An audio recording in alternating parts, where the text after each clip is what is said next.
Hello, Orville Nation. How are you guys? Hey, Joe Lau, Kronos, Jeff Franklin, Schronemar, Joe Lau, Howie's Philip Gaming, Cinnabon, Stephen Klein, Cinnabon. Hey, everybody, Larry. How are you guys all doing tonight? Well. So you guys probably think that I've totally flipped. Because I'm doing a stream inviting all the late night talk show hosts. So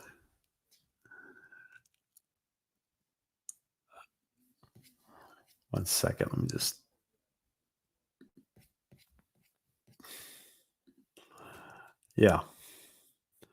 So let's make sure we just put this out. And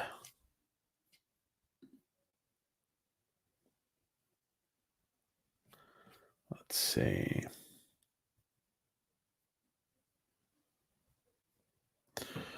Okay. So, how is everybody today? Hello, LDG Pixels. So I'm going to put out a link, and it's going to be an open stream tonight. Anybody's welcome on to jump on if they want. And I thought we were going to talk just a little bit about the sup sporking. All right, Scotty. Take your time. So I'm going to put the link in the chat and on Twitter, and we'll see who shows up. So let's see. So you're watching Jaloja, Larry. So we're watching the late night talk show hosts, and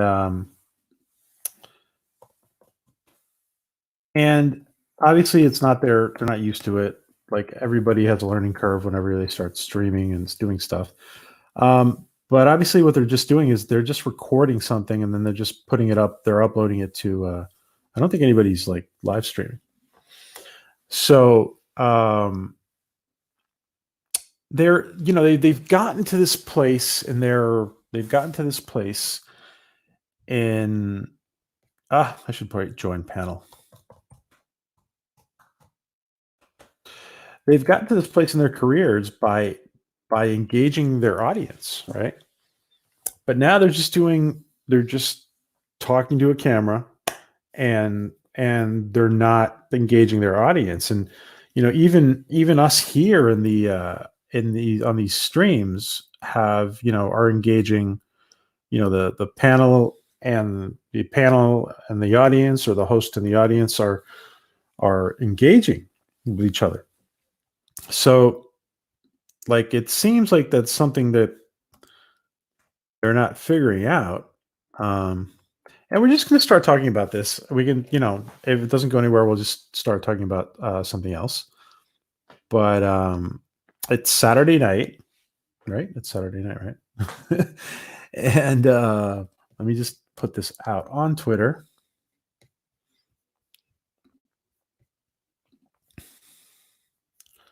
And let me just put this out on Twitter.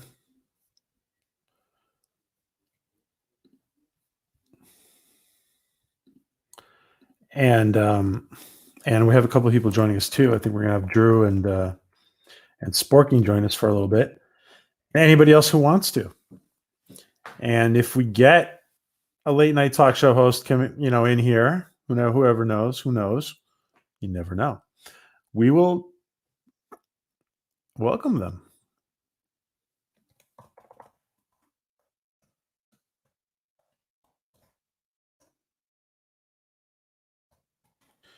And I gotta type. All right. We'll see who shows up.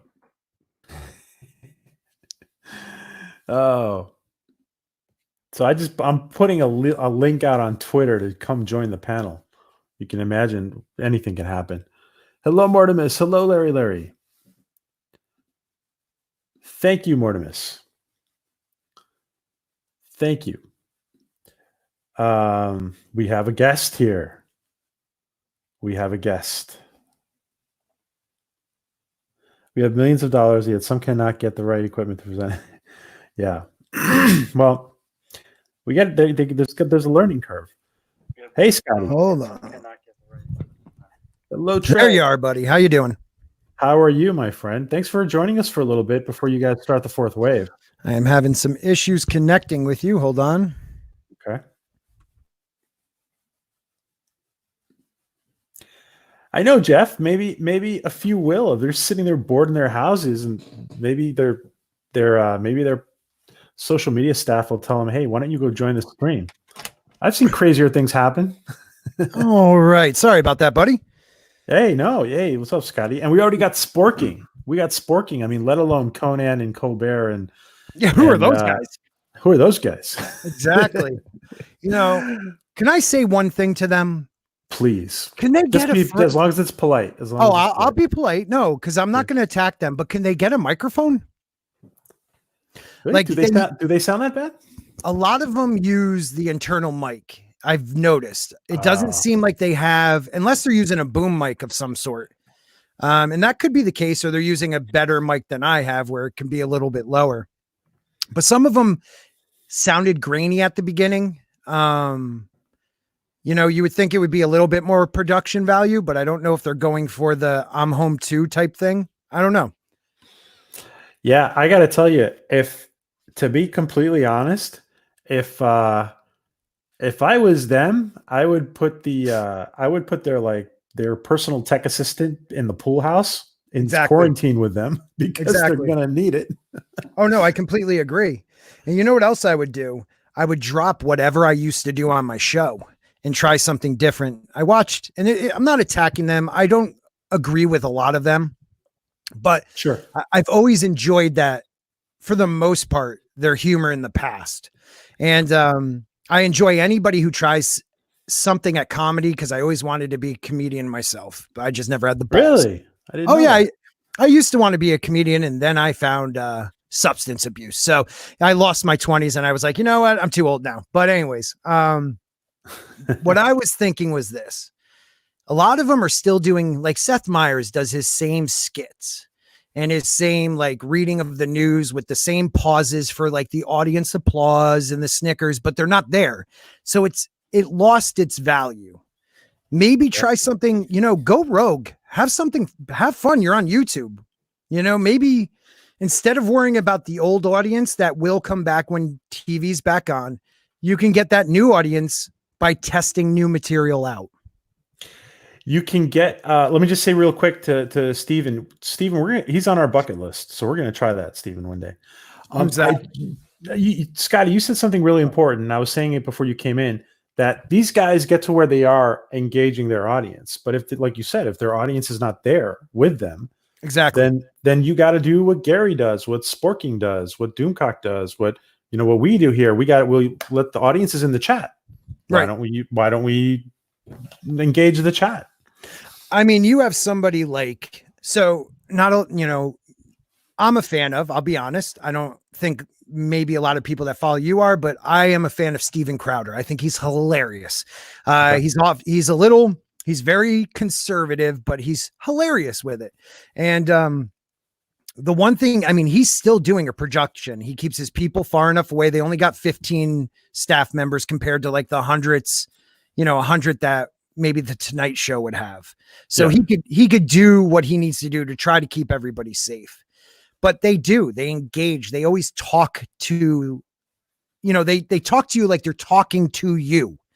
I feel like, again, these nighttime guys are just taking their show. He's on YouTube though, right? Crowder's on YouTube. He is on YouTube. Yes. Okay. He's on YouTube, but he has like a paywall. So you really has this mug club because YouTube, dropped the hammer on him. But what he does is he engages the people. He, agree with them or not, he engages people. He always wants his fans. He's always talking to you. It feels like he's talking to you. And I think that's what these guys lost. They forgot how to like talk through the camera to you. I don't know. They're used to an audience. That was a perfect way of putting it. Yeah, yeah, and you, even when you're sitting in your corner or in your tool time area, I always feel like you're talking to us and who are watching you. I And those try, are man. and those are taped. I mean, those are Yes. recorded. Yes, I really do try to act like the camera is someone that wants to watch my video. And sometimes I've been learning to act like it's someone who's never seen my video. So that's my biggest thing. Now, I haven't done the greatest job in some of them. I did get called this week the most cynical man on YouTube, or he's ever seen in For the world. what? For what?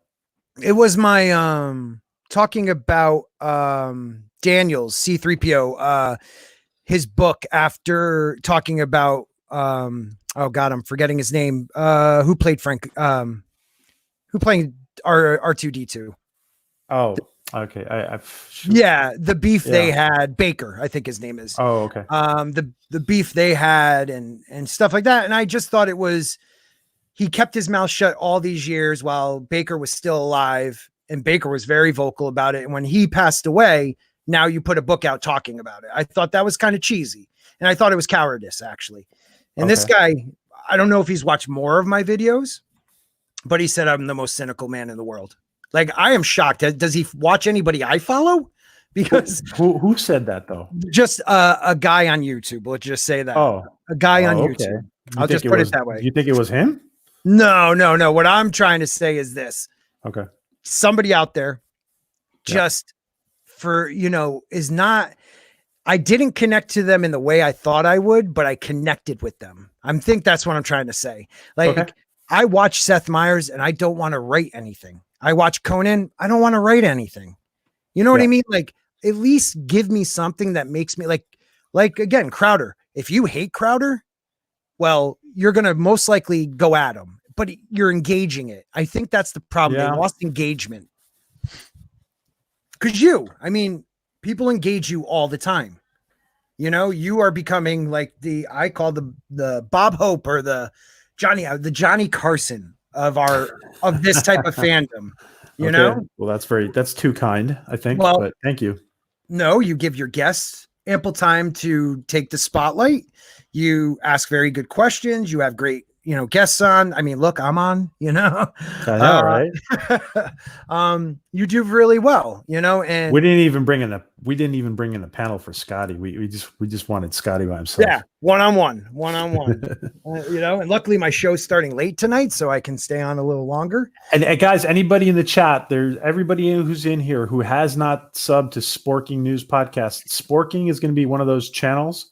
Is going to be up there with Nerdrotic and John I don't know Talks.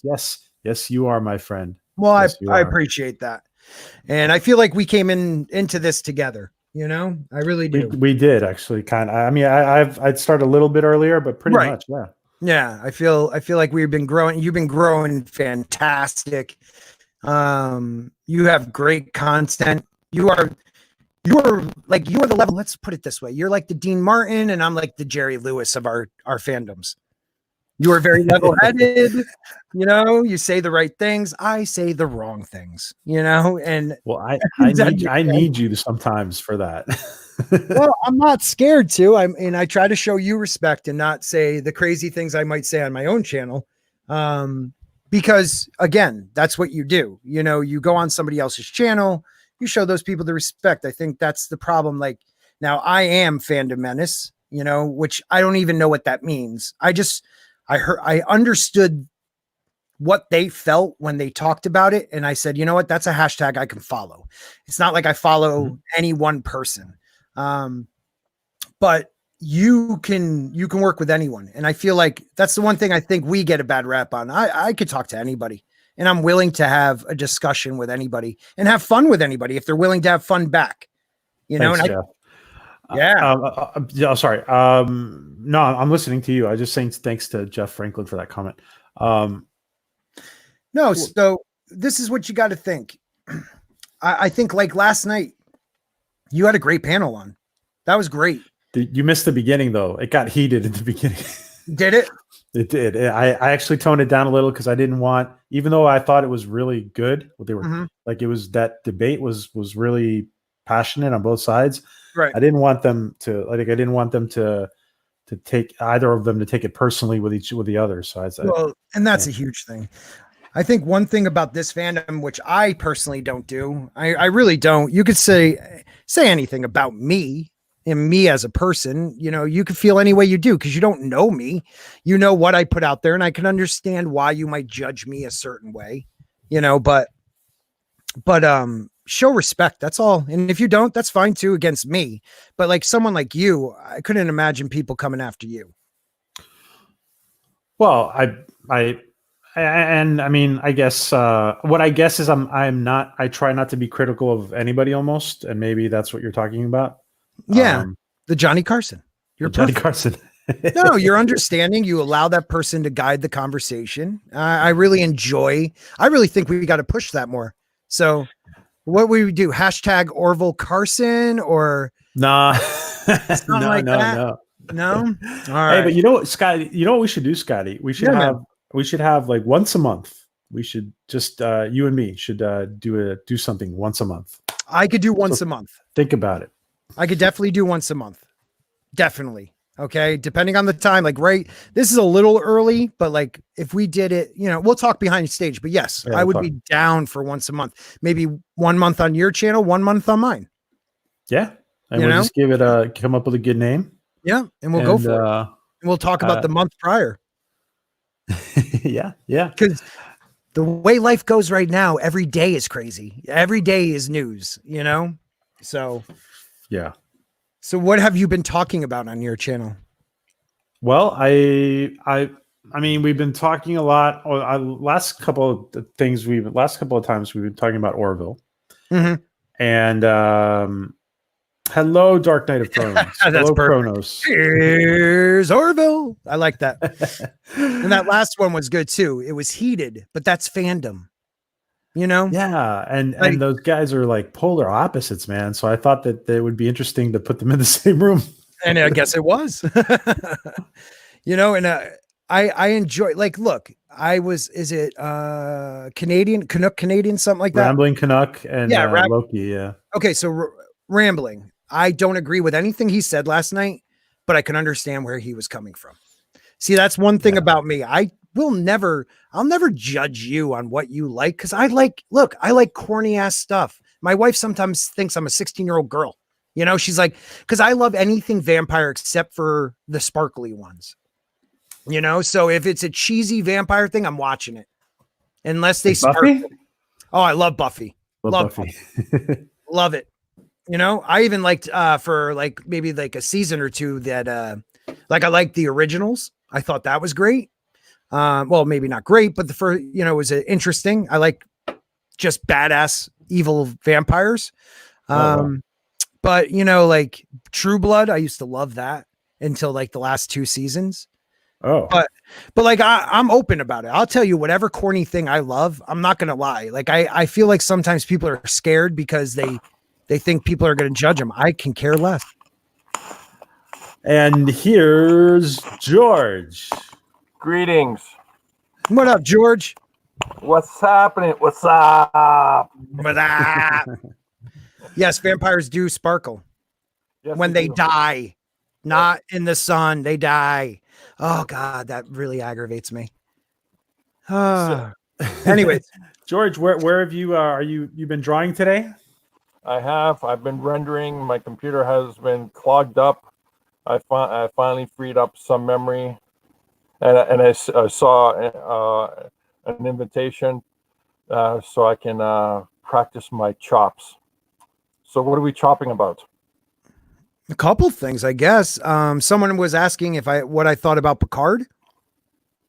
Shoot. Am I allowed to shoot on that? Yes, please. All right. Yeah. From the hip, sir. From the hip. From the hip. So I consider myself at the beginning of this season a casual Star Trek fan. I've seen most of the movies. I've watched, episodes of the original, episodes of TNG, probably Enterprise, and a couple others. Never that, the one everyone, STD.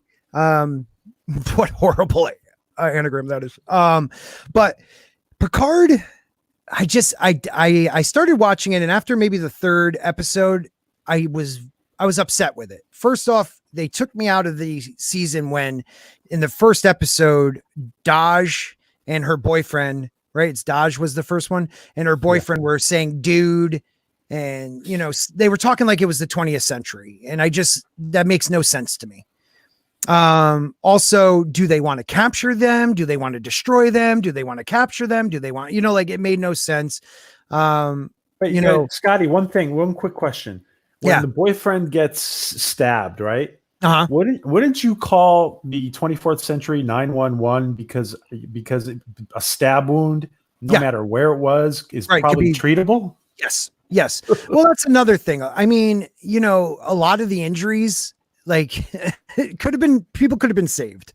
A lot of the issues they had, I didn't understand. Like, so they were worried about Daj. We can't let her, how'd they put it? Where they would, she would click on and all of a sudden realize she's, has powers and shit. Excuse my language. But she does when they blindfold her. Now she's starting to, kung fu and all this crazy stuff. And she's able to calculate everything and she's jumping 100 yards, but yet her sister does it. And she breaks through the hull, but then she's very confused on what she can do. So it comes much slower. So I didn't understand that. Sutra really bothered me.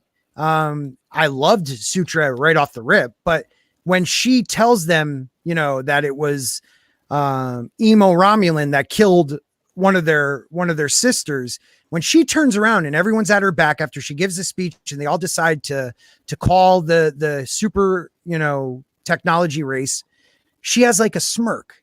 And to me, like, okay, was she programmed to have human like desires and feelings? Because I didn't think anyone programmed from a Data, up until Sutra and Daj, they were more like Data. So I don't know. I didn't get that. There was a lot. Aunt Rafi, please. I am a recovering addict, and she just bothered the hell out of me. First of all, you have this woman who's high on the dragon leaf, blames Picard for everything, never really deals with her issues, gets Klein to see her son. And it's just the cliche. He didn't accept her, so she's back on the juice. And no one says a word to her. They applaud her when she's hammered and loses a friend. And then one day she's off of it because she just said, I'm not going to drink wine. It doesn't go like that. Do you have a problem with her addiction? I have a problem of how they do addiction on most shows. Okay. Yes. I think it's usually the cliche, they don't show her battling. She doesn't battle it. She just, she's an addict one day. She was clean the next, never saw any withdrawals, never saw if she took something that did not have withdrawals. She sees her son, which is a dumb thing in early recovery. So I understood that. But then, she relapses. No one's there to support her. They just all let her go on her drunken way. There was no heart in that part of the story. And then all of a sudden she was either the drug addict or Aunt Rafi or the conspiracy person. There was so much that aggravated me. The one thing I really liked was Riker. I liked Riker because I felt like, even when he said shields up at his own house, I was like, oh my God, be on the bridge somewhere, do something, Scotty, let me just welcome Jeff. Jeff, how you doing? Nice to connect. I'm doing well. How are you, Orville? So glad you could join us. Oh, thank you. Thank you for bringing me on. Hello, Sparking, and hello, George Peter Gaddis. Greetings. How you doing, Jeff? Doing fine. Scotty, go ahead. Finish what you're saying. Sorry. So let me just finish real quick to wrap it up. No, I did not like it. There were parts that I did connect with. There were moments that felt like Star Trek. It didn't happen to the very end. It broke my heart that they would allow Picard to actually physically die and then put him into a soulless body. You know what I mean? And then act like it was just, hey, whatever. That really bothered me. That's no longer Jean-Luc Picard. That is a copy of him. So it's just an algorithm assimilating exactly. Picard. Exactly. Picard, yeah. His soul has moved on. That is just a copy of his feelings, his emotion. It is not Picard. So when you watch next season and you see Jean-Luc, it is not him. So just remember that. Yeah. Hey, Jeff, did you've seen Picard, obviously? I think. Yes, I've seen the whole season. What did you think? I had some reservations about it. Overall, I did like the series. I didn't care for all the killing that went on. Bird of Prey had a video he put out today. I think he said there were 87, 88 people that died in the show, plus all the Borg that were, pushed out the airlock or whatever you want to call it. Thousands of Borg. Yeah. Thousands of Borg. Thousands. He just put an X for that number. He didn't have a number for it. So I thought Picard himself, especially at the beginning, he was a kind of a shell of what he was from Next Generation, but I think he had good reason to be. He felt like he was distanced from Starfleet and rejected by Starfleet, and he lost data, and he wasn't with his crew that he was normally with in his life earlier, and he just was existing, and now he suddenly had a purpose. He had something to do, and he started to come back, and the longer the series went, the more it felt like our Picard from Next Generation. So I did like that aspect. I liked having 7 of 9 come in the show later in, was it episode 5? I think you see a progression of her from Voyager as she lost Ichab, and that was just gut-wrenching. And I thought that a lot of people didn't like how that episode started with Ichab being killed so brutally. I thought it gave 7 purpose, an explanation for why she was doing what she was doing. So I did like that. Like Sporking, I loved Riker. Riker was Riker. He felt like the Riker we had for 7 seasons of Next Gen and the Next Gen movies. He brought back that energy that was there from that time, and I loved the commands.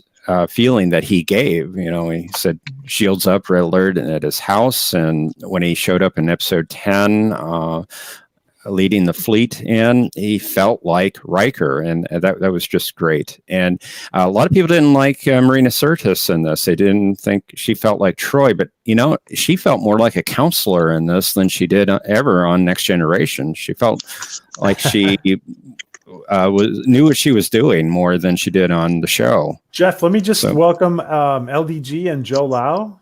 Hey guys. Hello. Thanks for joining us. Hi. Greetings. I just want to pop in. I'm at work. I just want to pop in and just say hi to everybody. Nice to meet you guys. Yeah, nice to meet you, Joe. Hey Joe, how are you, man? In Hong Kong. Oh wow. Well, how are you guys doing over there? You all good? Yeah, not too bad. If you see my comment in the chat earlier, we're getting fined if you're getting too close or over groups of 4 people. Oh wow. Fined if you're okay. And if you're in a restaurant and you're sitting not further than 1.5 meters apart, the restaurants get fined as well. How does that work if, say, you're in a house with your girlfriend or your wife, and you're sharing the same bed, but then when you have to leave, you're actually supposed to separate? Well, unless you're doing a 5-some, you'll be okay. That's right. Jeff, do you want to finish your comment? I think I did, actually. Overall, I liked it. It had some issues for me, but it was much better than Discovery ever was. Discovery is about one person, actually, who's better than almost everyone else on the show, where Picard, the series, was a group of people that came together on a mission, and sometimes it wasn't very clear what they were doing or what the purpose was, especially with the Borg cube. I think that was wasted on the show, and hopefully they'll pick up on some of these things that were not well explained in season 2 and explain them. I'm hoping that's what they'll do. I know they had a showrunner that changed in the middle, and if they have a consistent flow through season 2, maybe they can pick up on some of these threads from season 1 and make them make sense. Hopefully. Okay. Okay. Hey, Orville, Wow. I gotta bounce out. So can I just say one more thing about Picard? Please.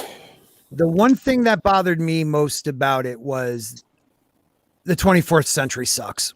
You know, like they were always supposed to be so much more advanced, and even from like what I was trying to say before is I got halfway through this series and I went back and I started watching TNG, and I love this show. And the Picard I meet in TNG is nothing. And I think you said that really well. I can give you that. He's a shell of himself, but it seems like everybody's a shell of themselves. Everybody except for Riker, who lost his son because of the synth band, is depressing. You know, they're depressing. They really are. And the one thing that really gets me is that, you know, you have these people that like are trying to bring down, I don't know. You have these people in charge. I'm not saying women or men, whoever they really are, whatever, swearing at Picard, angry at each other, backstabbing each other, doing horrible things. I couldn't get into it as much as like I just did TNG. I'm loving it, but I got to get going. So guys, take care. Have a good one. Drew, jump in for me. Guys, have a great night. Nice meeting all you guys. Later. Thank you. Goodbye, Spoke. We're going to send everybody to the fourth wave later. All right. So LDG, tell us, we haven't connected. Hey, Drew, how are you? That was good, man. Tagging in for my boy Scotty. I was just welcoming LDG, we'd never had here before. Hello. How you doing, LDG? Doing good. Everything's good. Better than Picard, but you know, a lot better than Discovery. Yeah, I was gonna say about the what the gentleman mentioned earlier.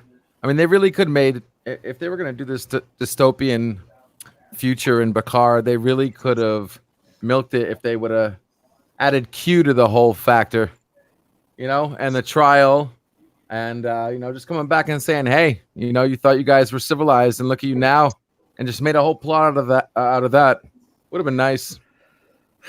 It would have definitely added some plausibility to it. I mean, it might still come in the second season. Q may come in second season. That's what I was thinking too. Guinan's coming, I heard. Well, yeah, I hope Q comes back to retcon the whole thing to hell. That'd be great. He's like, what? You're dead? You're an android? Nope. Now you're not. Yeah. I mean, it was just, God, this show was such a piece of hot garbage, man. I remember sitting there watching every episode, and you know, and I watch a lot of sci-fi, and I can tell you, I never had a satisfied feeling or a feeling that I wanted to come back and watch the episode over again or anything like that. I mean, it was just absolute. It was absolute ambivalence. And when you feel that way, a show definitely is not doing its job. Especially if it's out to entertain you, because you will not feel ambivalence afterwards. Any comments on the scene, guys? Yeah, it's a mighty great shot of the same ship over and over. Love it. That seems impossible. There's a rule in Starfleet where ships can't be that close unless they're rendering aid or something like that. It's crazy. It's crazy. Let alone warping, right? Well, yeah. Originally, it was that the ship had to be on thrusters at start, impulse power to get out of the system, and then warp once you're clear. You know, this stuff here, all the ships warping in close proximity of each other. I mean, there was an entire episode on Deep Space Nine about that problem. Yeah, you know, George, you could do a better shot of these ships than the people that did this show did, and you could blow them out of the water. If you talk nice to PJ, he could show you a slide.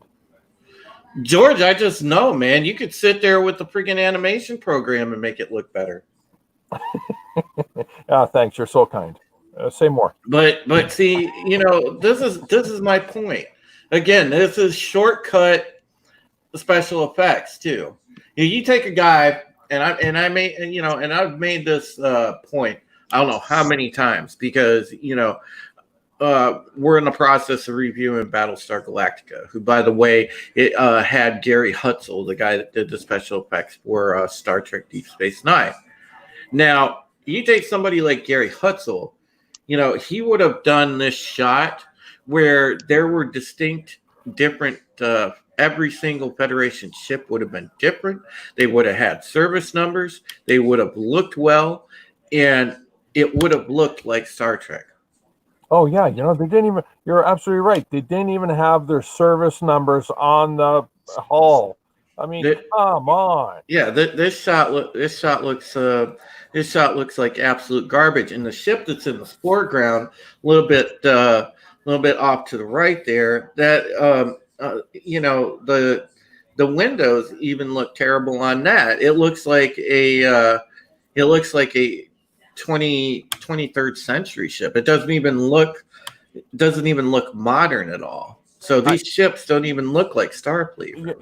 In hindsight, what would have been really exciting if Riker came into the scene with maybe 2 or 3 other starships against the entire armada of the Romulans, right?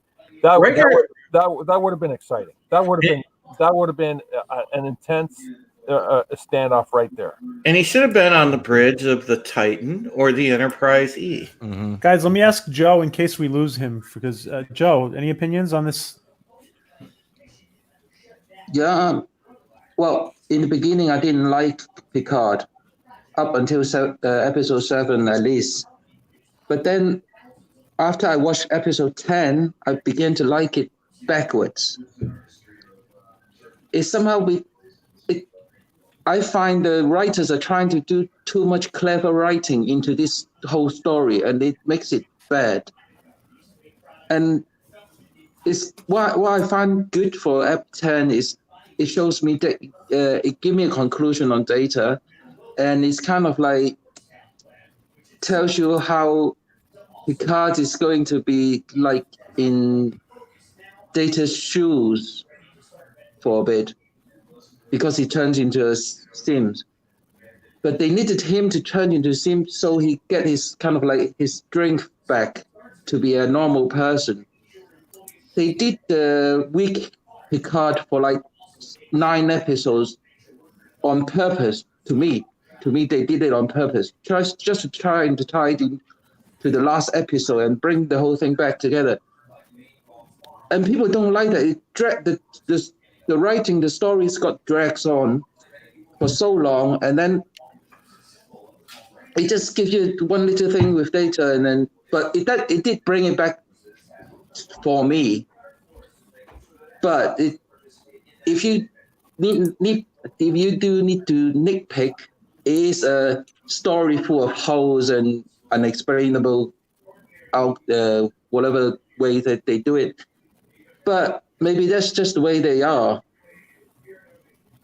But what about still? Oh, sorry. I mean, right now, I do like it, but not loving it. But it did turn around for me. I didn't hate it in the beginning, but I didn't like it that much. But I like it a little bit better. Okay. But it's just that I just find it's the writer's fault. I think they dragged it on too long, and it just gives you too little in the end. Okay. Jeff and LDG, do you guys want to? Absolutely. Can I just ask a quick question? And it's maybe minor, maybe not. I don't know. But does anybody see deflector dishes on any of these ships? Does anybody? Because the first thing Riker says is deflectors to maximum. I don't see any deflector dishes. Like they forgot it. No, it's 25% different. They're talking about shields, I think. I don't know. He said as soon as they warped in, he was like deflectors to maximum or something like. There's no deflectors. What happened to space dust when you're going through warp and punching holes through your ship when you go through warp? You need deflector dishes. Where are they? I don't see them. The only thing I can think of is maybe they look different. Maybe they're in a different position on the ship. I don't know. The only thing I can think of is that's what they're falling back on because they forgot it. Yeah, they put the deflectors in the rear this time around. In all the old movies or series, do you ever see they activate the deflectors, so to speak? Never. I don't think I have. That was just cracked me up. And the other ship too, like cargo, they put the not the cargo bay guy, the shuttle bay in the front, and then they got like windows on the side, like next to the door that opens up. Like I was just really weird. These ship designs. I like the general what they were trying to do with it, but like right there on the left, yeah, like are those windows coming out the doors for the shuttles? Like what? I mean, it looks like rooms. Like it. It's weird. That's probably the single room compartments. You know, the bachelor compartments. Weird looking. Like when I first saw it, the first thing I noticed was like, are those someone's room is next to the cargo door? I was like, maybe that is the cargo bay, the whole thing. Right? Just strange looking. And then the ship, it's like 2 stories where you see the bridge. So it's like 2 layers. That dome on the top. It's really weird. Yeah. But yeah, the deflector dishes. I'm like, where the heck are the deflector dishes? It's too bad I don't have access to my sound clips because I would just play that clip from the original trilogy. Luke Skywalker sees the Millennium Falcon for the first time. What a piece of junk! Exactly what that is. But when they were warping in, I felt more like that was the one moment where I felt like I was watching Star Wars.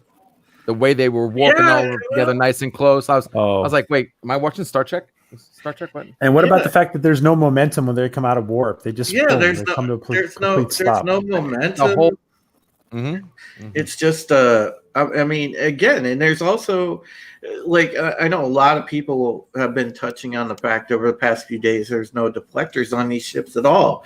You know, deflectors were always a even if they make that system internalize, that wouldn't make sense. A deflector dish is always a huge part of any Starfleet ship because of the fact that it's used for a wide variety of things. It's a multi-purpose tool. Not to mention the fact its main priority is to push things away.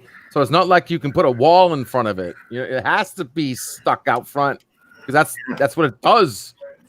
Well, I think Star Trek has done deflectors and shields incorrectly all throughout its history. Deflectors are to deflect things like dust and asteroids and stuff, where shields are to protect from weapons that are firing on the ship itself. And they seem to interchange the two, so it's really hard to distinguish the two anymore. People get it confused. Absolutely. I just think it's another evidence of they didn't pay attention. They didn't give the Trek the attention they needed to. They kind of just fast forwarded through it. No, in gamer language, flat out, these people that wrote Star Trek, we just call them noobs, and we don't call them noobs as in NEWBS. It's NOOBS. These guys are definite noobs. Like they're just dummies. They don't know Star Trek whatsoever. They well, you know what I would say? They Leroy Star Trek, man. That's all. They just ran right into it. Just yes, Leroy Jenkins it, Robert. That's exactly it. Yes, Stephen. I think you're right. Oh man, I like this guy, PJ. I'm really digging LDG's screen. I like them just leave it up. Actually, I was just messing. We do a whole show on this image. LDG, you do Twitch, don't you? I know, sir. Oh, wow.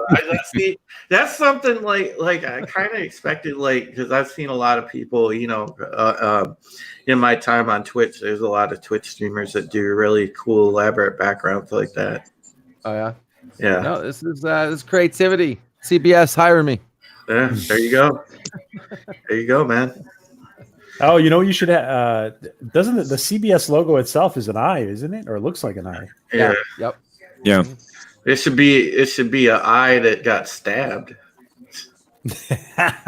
Yeah. Right. Somebody please do that. Somebody take one of the eyeballs that they take out be the CBS logo. Somebody please put that together. Somebody will, Pete. You Lord. know it. I'm working on 2 shots that make it look like Seven and Raffi are kissing. Oh, I know you said that before. You're serious then? You're gonna try that? Oh, I already have the prototype. I got to work on it some more though. Oh, Dude, LGG. Well, dude, when you get that, we got to debut it. Go Dude, ahead. Absolutely. somebody needs to do that, dude. Take it next level and make a meme from it, dude, and put the little Pornhub watermark in the corner.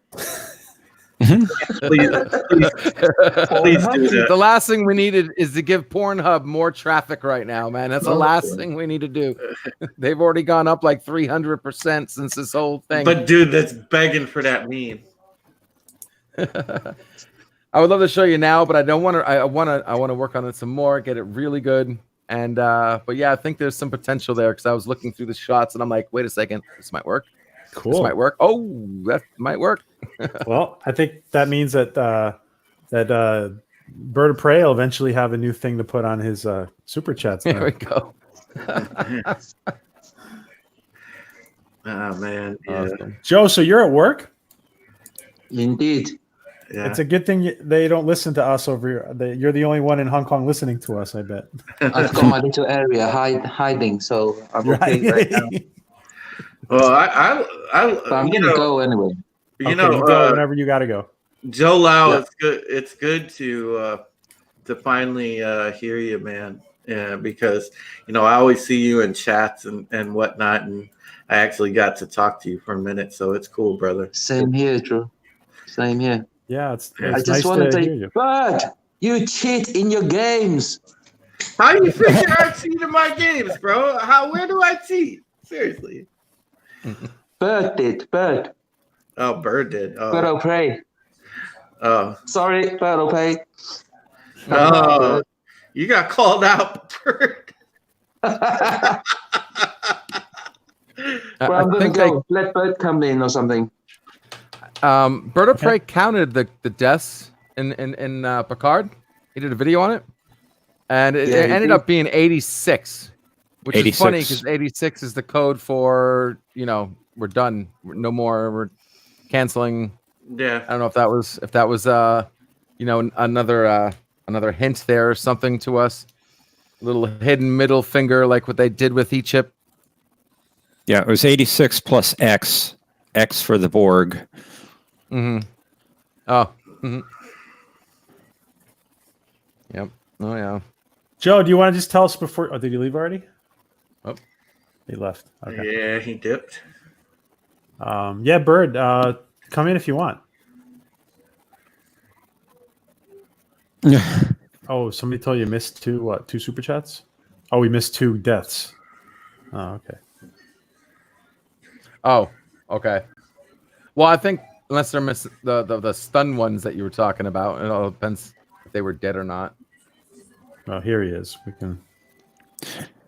I almost thought you double counted a couple of them, Bird. Hey, Bird. Sorry, I'll have to watch your video again. I was pretty sure that I was doing it on the conservative side. I will grant that sometimes I counted by phaser fire, but it was pretty clear that they were doing one-shot kills. So even if I couldn't immediately see the body, it was there. I know. Who turned on one-shot kills? I mean, whoever was shooting, Narissa, Seven, anytime they were shooting, they one shot, one kill. Narek, not Narek. Narek, too. I don't think he shot anybody. Laris and Zaban, they were doing one-shot kills. Girardi did her one-shot kill. Well, that was because Romulan disruptors don't have a stun setting. So Do you realize, Bird of Prey? You know this series had more kills than most horror movies. That's messed up. Absolutely, it did. Yeah. Even more kills. I mean, episode 8 had 25 or 30 alone. I know, it's crazy, dude. I'm like, my God, that's why I want somebody. I want somebody just for fun, because I'm not that great at videos, man. My expertise is live streams, but I would love for somebody to do a video and actually for shits and grins compare Jason Voorhees's kill count to 7 of 9's kill count.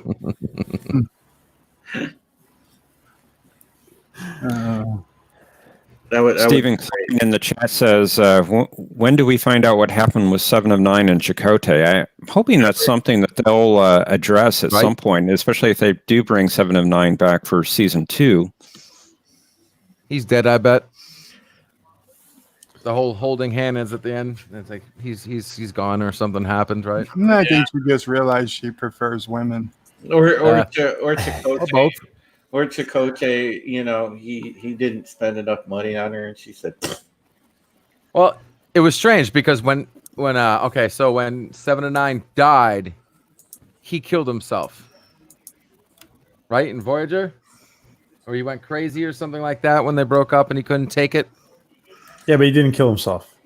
He didn't kill himself. He just He was suffering, but he couldn't handle it though. Yeah. But I felt like there was a bunch of things in Voyager that didn't cross over well. Chakoty being one. What was the other thing? Oh, any of the technology, like the armor plated bio arm, whatever you call it, that super armor that Voyager had. Yeah, bladed armor. What was it? Transphasic torpedoes. Yeah. "Oh yeah." None of that. I mean, I was especially that last episode. I'm like, oh, please put some cool stuff in here from Voyager or something. Yeah, they won't do that because, like I said, it's similar. It's similar to what they did with Star Wars. I mean, they used willful ignorance, like that nothing came before what they made. And I've noticed that pattern because you could see it in the new Star Wars trilogy, and then you could see it in this franchise same way because, they put out this stuff and act like nothing came before it. Like this is the grand show. The only thing they would give a subtle nod to is like something like Discovery. They won't give proper homage to TNG or to TOS. You won't ever see any elements of that in the show because newsflash, they really don't care about you guys.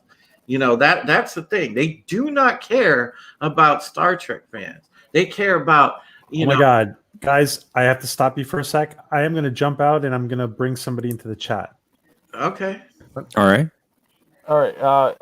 Listen, while we're talking about happy stuff regarding TOS, I saw a couple of nights ago. I saw a fan edit on Vimeo of Trials and Tribulations and was it the 2 Tribble episodes from DS9 and what do you call Chris Knight. And what is it? The original series, and they were cut together, and it was pretty darn good. Nice. All right, so I want to give a big welcome to Kansas City's finest, one of my very esteemed colleagues, and I like to call him a buddy, Chris Knight. Well, thank you very much, Drew. How you doing? Hey, what's up, buddy? I love the mask over there right next to me. That's lovely. I don't understand why you'd think more people in the Star Trek universe would have masks and stuff on, because transmission of a virus or something like that from one alien race to the other would probably be the easiest way to wipe out another race. Well, it's because General Chang says COVID-19 is dishonorable. Oh, I see. Nice. PJ, thank you very much. That's lovely. Yes, I'm here. I'm not sure what that's worth. I mean, yesterday I worked from 3 a.m. to 9 p.m. So I'm still a little loopy, but it happens. So how are you all doing today? We're talking Star Trek now? Yeah, we were just ripping on Picard. I mean, I think this is never ending. You know, Chris, this is one of those things that this is like a Last Jedi levels of bad, where it'll constantly leave people having a go-to topic to talk about. I personally have not seen Picard yet or Discovery because, and I hate to say it this way, but it's the truth that everybody who talked about it and said this is horrible, they're tearing apart Star Trek, that made me go like, oh God, I don't know if I really want to watch this. And so I haven't watched it yet. I'll probably force myself to watch this stuff because I love this. And when I heard that Patrick Stewart was coming back, I was like, this, I really was like, this could be awesome. And I saw the trailer and I'm sitting there going like, okay. And then I started hearing people talk about, oh, they're just stealing from Logan. And so I went back and watched it. I said, you know what? They're not entirely wrong. And so I just haven't worked myself up to go watch it because I'm like, I'm not sure because like with the Doctor Who now, I'm a big Doctor Who fan, but I've been so scared to watch it because of everything I heard. Now my son, God bless his soul, I got him in on it and he's watched so many of them. David Tennant, you know, all these people, he has lots of favorites. And I don't think he dislikes Doctor Who now. But then again, I don't think kids, like he's 18. I don't think they really get into that word canon yet.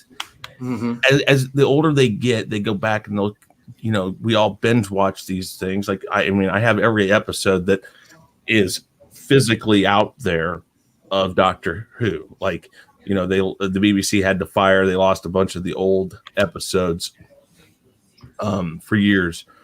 And so what I have is all the old episodes, and on the parts that got burned and stuff, they basically put storyboards up to fix it, so you knew what was going on. Well, when I got all that, the first thing I did was I started at 1 and I went forward. Why? Because that's what we do. And when we do that, we notice all those mistakes that every individual season thereafter start doing. Oh, this writer doesn't understand that, you know, the Borg are a collective. They're not individuals or whatever. I mean, and I'm not saying that that's how it is. I'm just saying, you know, you notice the things that are totally different from what you grew up with. And unfortunately, a lot of writers these days just throw canon or basic order of series out the window. Well, that's not what I want to. I don't want to tell a story about that. I don't want to be held by that limitation.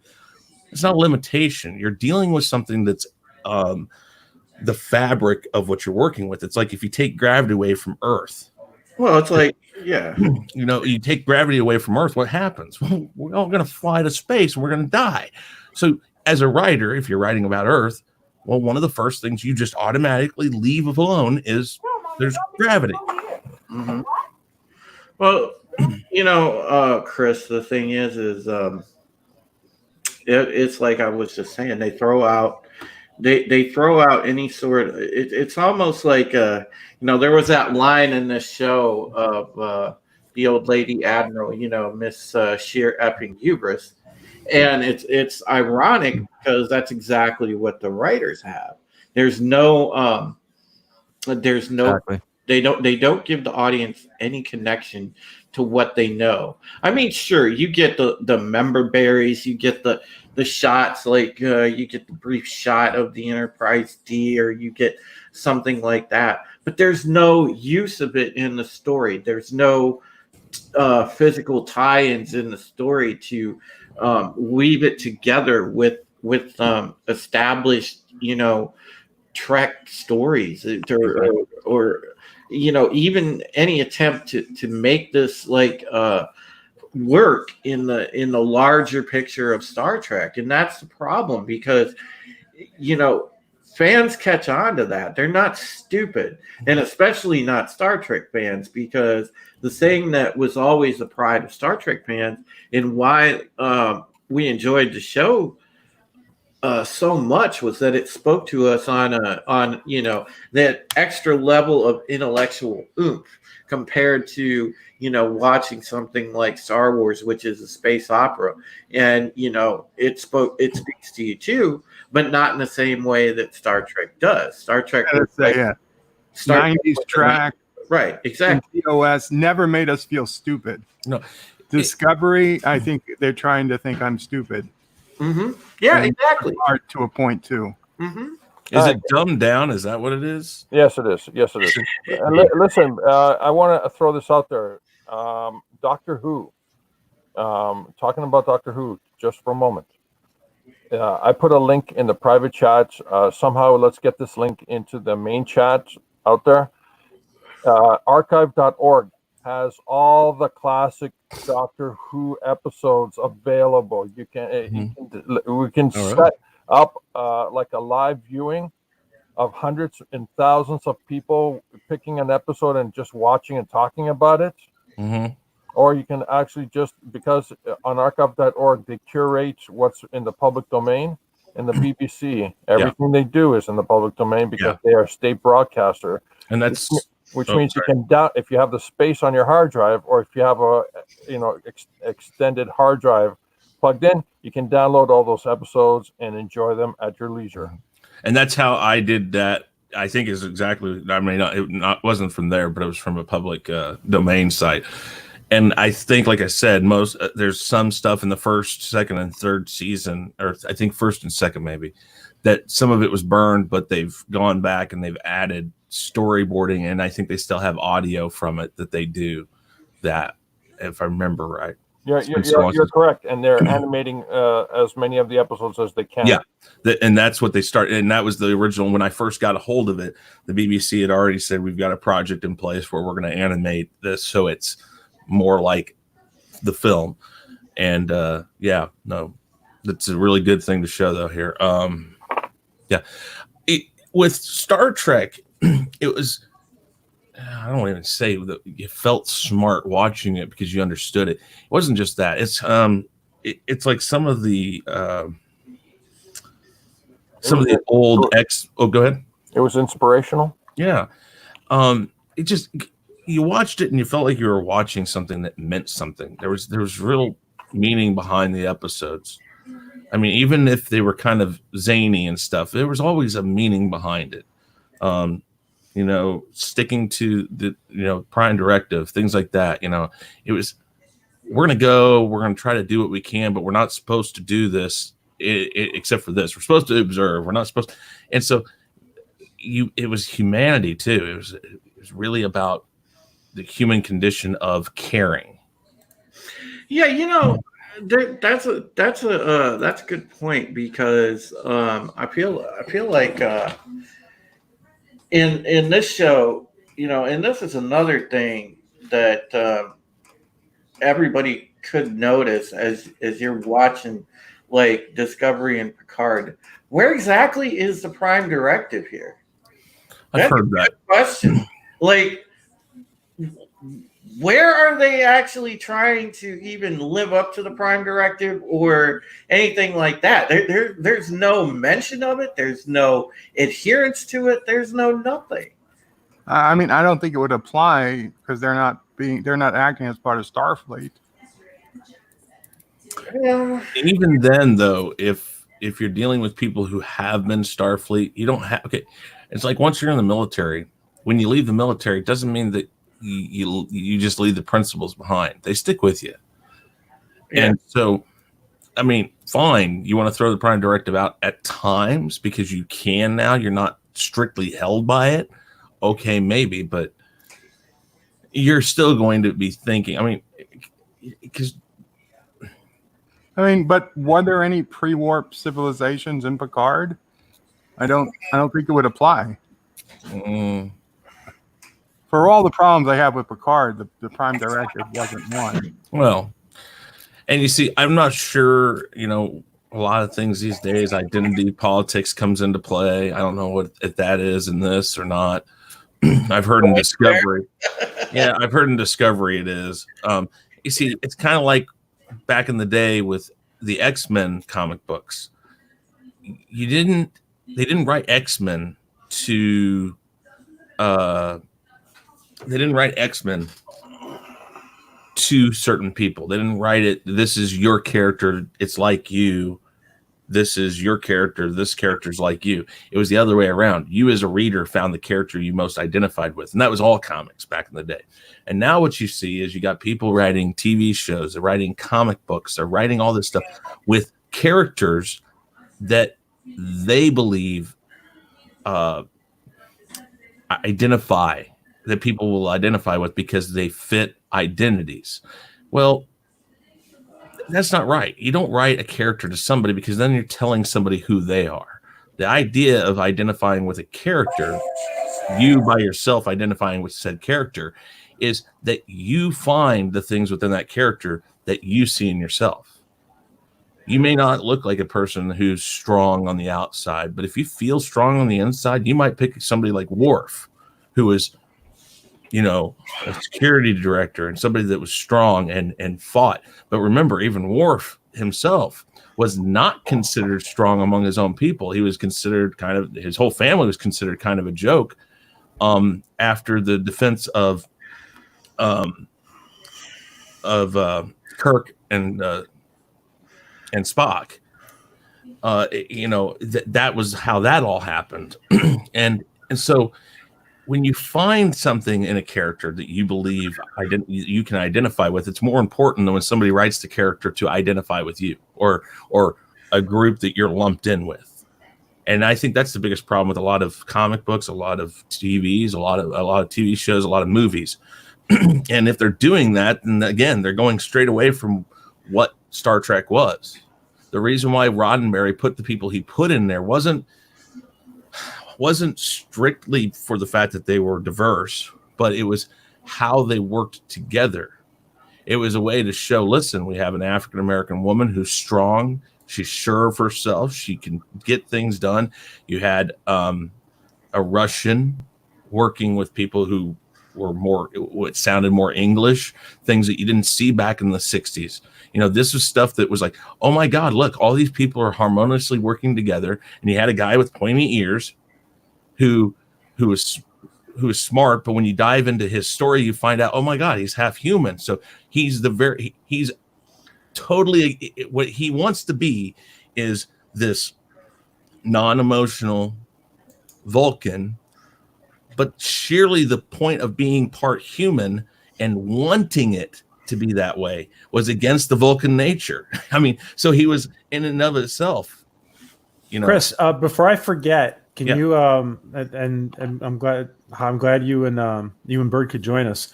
Can you just plug and tell us really quick what Chaos Central is about? Yeah, Chaos Central is a website first. We do pop culture stuff, just things kind of like this about, I don't want to say the destruction of the properties we love. I mean, I hate to use the word destruction because I always think there's somebody out there. There's lots of writers out there in the world that know how to write this stuff. It's just they're not picked by the right people. But we talk about that. We talk about music and other stuff, pop culture news, just fun stuff like that on chaoscentral.com. And then we have a YouTube channel we've started up. And actually, let me go over here to... For Chaos Central? You have a YouTube channel now? Yeah. Let me see here. My computer's going really slow.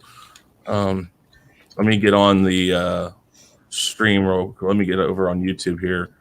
And by the way, Chris, the other day I didn't want to creep you out, but when I saw your post about the empty hotel, I was like, I was thinking about The Shining, man.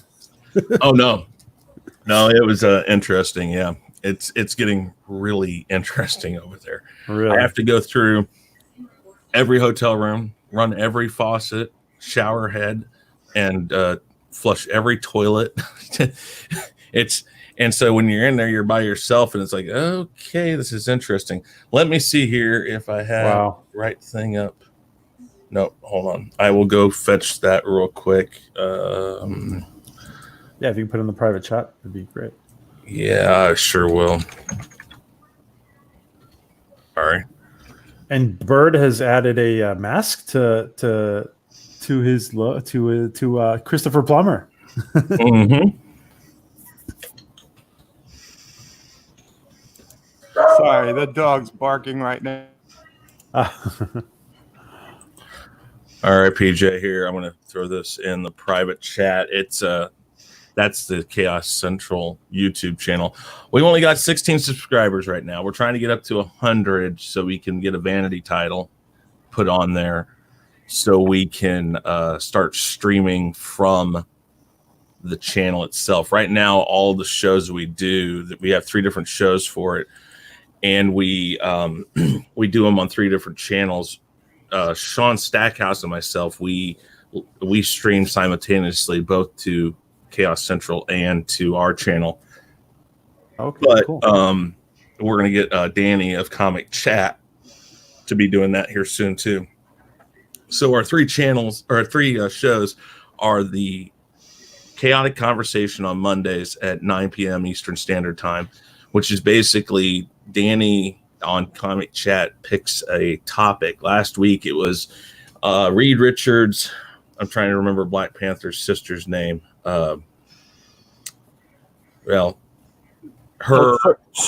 Siri, yeah. So Reed Richards, Siri, and Tony Stark. You have to pick one of those 3. And as that person, you're going to spend a year studying the Justice League and how to neutralize them. So we take conversation like that and we kind of throw it around, and it's kind of a fun time. On Tuesdays, we do the Chaos List, which is basically, I would say, current event stuff. We pick 5 to 6 topics, talk about them. Current events this past week, we talked about Colin Farrell being casted as the Penguin. We talked about Marvel's new Warriors, new Warriors. We talked about DC's Gotham High. We talked about the fact that the distributorships are basically shut down, and how DC has announced how they're going to try to help the retailers out from losing out a bunch of money. But that's what we do. We pick current event stuff and we talk about it. And then on Sunday nights, or Sunday days, actually at 3 p.m. Eastern Standard Time, we do something called the Rule of 3. Danny, Sean, and myself. If one of us can't be there, we have somebody else come in. But the Rule of 3 is basically we each pick 3 topics. They go on a wheel, and we spin randomly to get 3 different topics. We talk for 3 minutes each, and then we do a group chat for 3 minutes about it. Sometimes we agree, sometimes we don't. And that's kind of what we do. And that's the 3 different shows for Chaos Central's YouTube channel.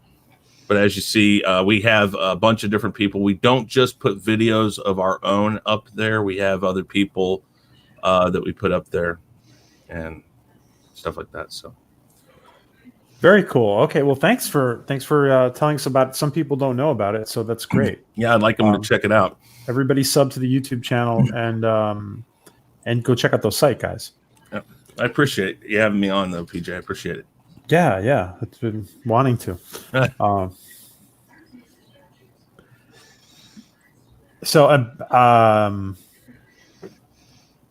Yeah, we had a really nice, interesting chat about Picard yesterday. Somehow, I have a feeling that neither Conan O'Brien or Stephen Colbert or any of those guys are going to join us today. So I think it's logical to turn to continue talking about Picard. Mm-hmm. You see, they should do that. I saw you put the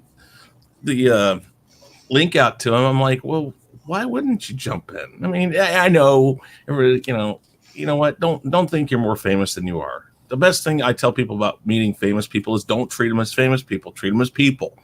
But what's funny is when you got people like that, you're like, oh, I'm not jumping on there because they're thinking nobody's going to treat me like a normal person. They're just going to. Well, that's not why we're inviting you on. We just want you on because it'd be fun. No, I think all the late night people are hacked. So I would have just. I just want to tell them to not be afraid of live streaming because they need to be engaging with their chat, have a live stream and engaging with an audience because they're just looking at the camera by themselves and they're missing out. Yeah.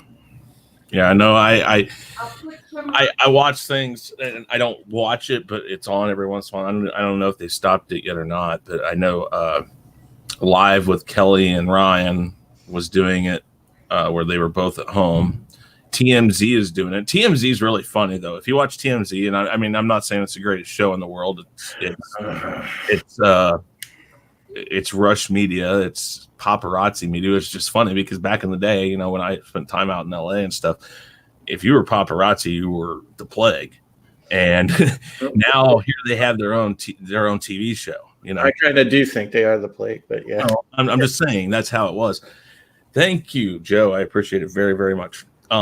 But we have this, you know, pop culture paparazzi show, and every one of them is in their own place. And the way they do it, though, is very funny. They engage with each other, and you know, I don't know, they got like 12 people on at a time. Sometimes I think they're using Zoom or something like that. probably.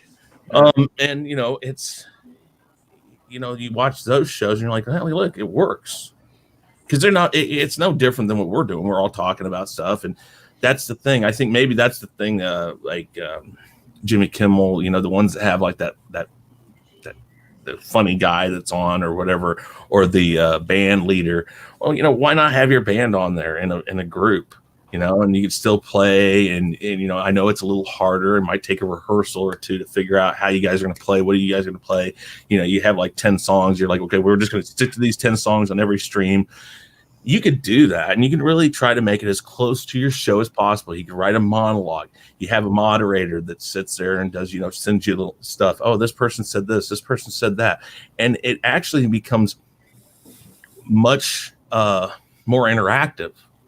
And they really could show, hey, look, we could do this on a regular basis. And when we go back to doing our normal stuff Monday through Friday, how about either at the beginning of the week on Sunday or at the end of the week on Saturday, we do one live stream and actually have an interactive time about it. I mean, it's something you could put into your repertoire, because what's better than actually reaching out to fans? And I just want to say, guys, yeah, it would be cool, LJ, if all of a sudden on Orville season 3 there was a character called JL. Yeah. And No, that's I like her theory. That's one smart and beautiful person there. But you know, with Picard and all that, like I say, I'm a Star Trek nerd through and through. I mean, you know, I joke to people. I said I'm the thing that shouldn't exist. I'm a Star Wars and a Star Trek fan, and I know that there's plenty of us out there. But dude, so am I, Chris. Oh, I know. I'm just saying, you know, they make a lot of fun about the fact that you know, that those two can't exist in the same space. It's not very. I don't think that's very much of a debate. No, it isn't. But it's pretty bad when you got somebody that's so diehard of a Star Trek fan that they're scared to watch a show because of what they hear about it. Yeah. And scared is not the word, but just turned off to watch the show because you're like, man, I don't want to, you know. And this is coming from somebody who didn't mind The Last Jedi. I didn't necessarily mind The Rise of Skywalker. Yes, I understand all the problems, and I'm not saying that it's a great movie. I liked the look. I liked some stuff about it, but it was a train wreck. You know, I mean, I admit that. It's just I can look past a lot of things, but when you fundamentally change through and through a character, and yes, I understand. You know, Luke Skywalker is fundamentally changed. Then it takes work as a fan of a show to try to explain why do they change, what happened to a person, and especially if you don't tell me how. Or, you know, you get some of these shows that totally fundamentally flip a character's personality sometimes. And it's like, why are we doing that? is anybody in here is there anybody here who has not watched the Orville? I because of my work schedule, have never actually watched it. I would love to, because it's everything that Star Trek stuff isn't now, I hear. LDG, what about you? Yeah, so I tried season 1 and I didn't make it through. I didn't. I don't know why I couldn't. I just, it didn't stick with me. Maybe it was because I still had Family Guy in the back of my head. It just translated weird. And then Watch the first half of season 2. Yeah, I heard I'm gonna binge watch it and just go right through it and catch up. Absolutely. What was wrong with season 1? What was the problem with it? It wasn't detail related. Like I said, I think I just had Family Guy on the head because I felt like I was watching Family Guy Star Trek. You know what I mean? Like it was Star Trek. They weren't making fun of Star Trek, but it was coming off that way. And they certainly had a little dry. More humor in the first few episodes than they did. It drops off. Okay. And I think that's what it was. I just didn't give it enough, and I just stopped. But I heard season 2 is a lot better, and I'm gonna go ahead and binge it and watch it. Because I mean, Seth was on Enterprise, and the guy loves Star Trek, so it's not like he was. It's not like Orville. Because when I first heard of Orville, I thought it was like literally a parody, like it's just making fun of it. And then I found out no, it's its own show, and I'm like, all right, let me give it a try. And I tried watching it, and it just didn't rub off on me, and I just couldn't get off it. I just stopped watching it, and then I heard season 2 is better, so I'm gonna give it a shot. I'm gonna go ahead and knock through both seasons. I heard it got renewed again, right? Yeah, got renewed for another season. Is in the works. Good. So I'm definitely giving it a try. When I first heard about it, so like it was like 2 years ago when it debuted. 2 or 3 years. 2 years. 2 years, yeah. Well, 2.5 now. 2.5 yeah. years. So. About 3 or 4 years ago, I started hearing rumblings, and I don't remember if it was Tim Allen originally or not, but I heard rumblings of Galaxy Quest, a TV show based off of Galaxy Quest. And as I continued to follow that, because I was a Galaxy Quest fan, more to the point that because of how funny it tried to follow the real life of the Star Trek group behind the scenes, which was I found that very interesting. I started following that, and as time went on, it kind of petered out, and I didn't see anything about it. And then here comes this new thing a little while after that. I hear about the Orville, and so when I first saw things for it, I'm like, I wonder if this is what it turned into. And so I was interested for that reason. And then I hear people telling me, they said, well, they got to the point where so many people went to go actually watch it that they started, I guess, taking it more serious because there wasn't an option that was Star Trek related that was as much of a quality product. And that's what I've heard, is that it really focuses on quality product, and it's basically Star Trek, but it can't call itself Star Trek.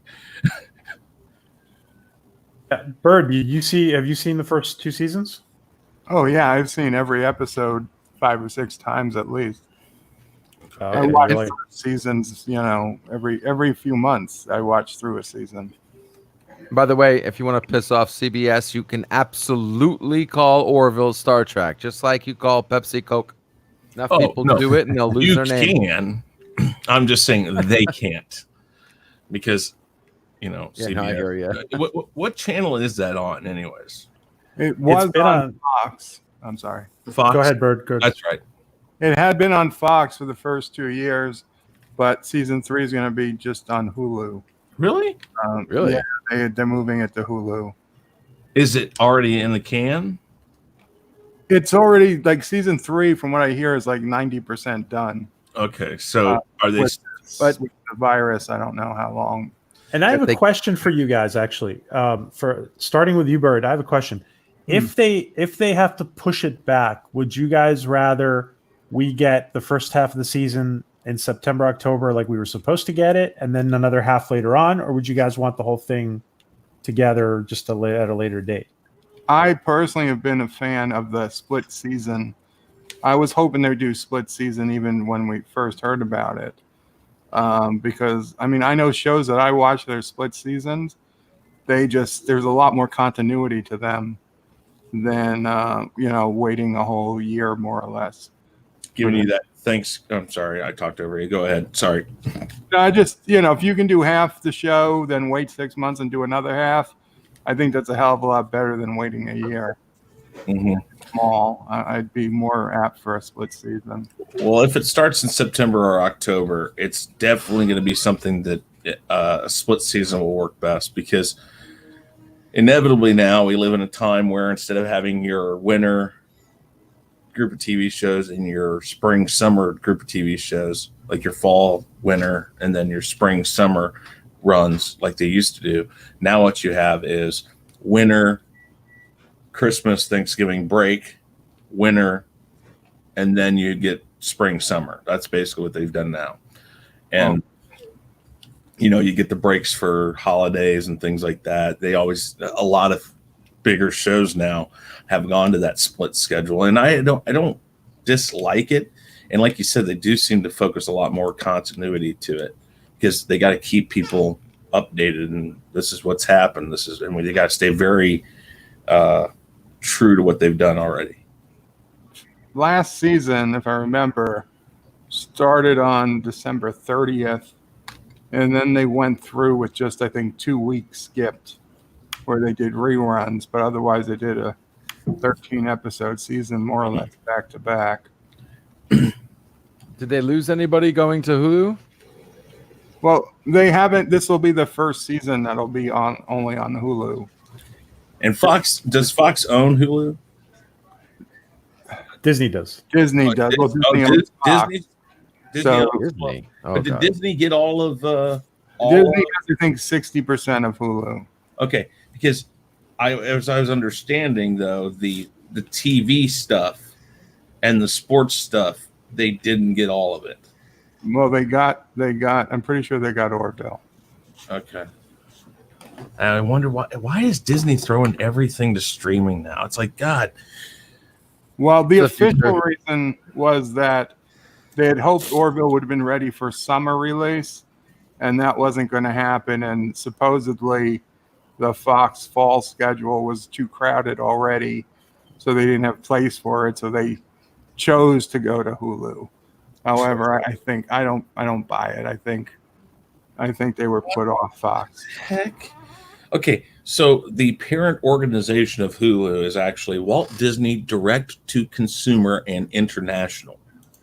That's the name of the parent company.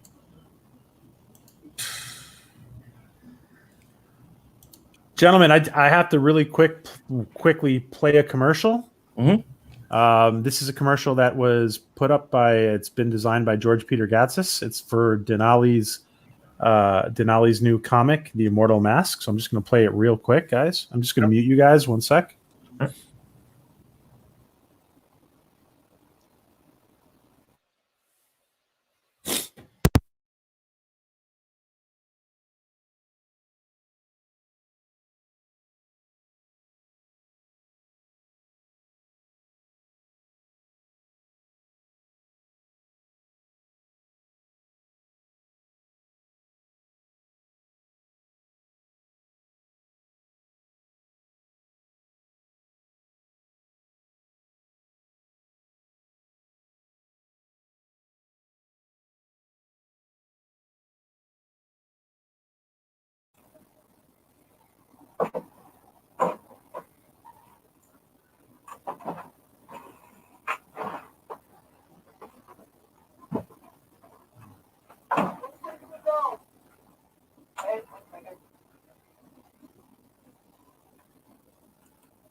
My bad. Sorry.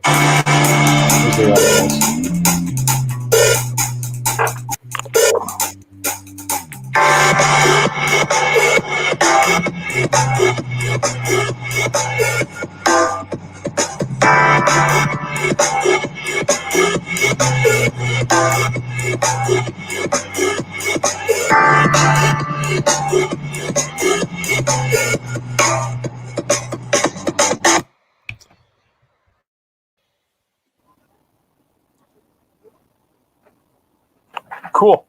Who is this Denali? Yeah, so this is just this is for the Immortal Mask guys.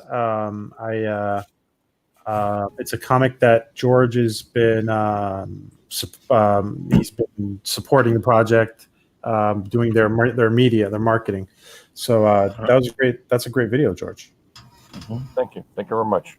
All right. So breaking news, apparently, because I just saw Raquel tweet this a few minutes ago, and we all know Raquel in the chat. Raquel tweeted out an article from Variety where apparently Viacom CBS is selling their publishing unit, Simon & Schuster. So for all you writers out there, there you go. Wow. And also, I want to address a comment in the chat from Ben Bird Person, because I have been all over again. I am a journalist. I work for Bounding Into Comics. I specialize in Battlestar Galactica, and I also have my own Battlestar Galactica podcast.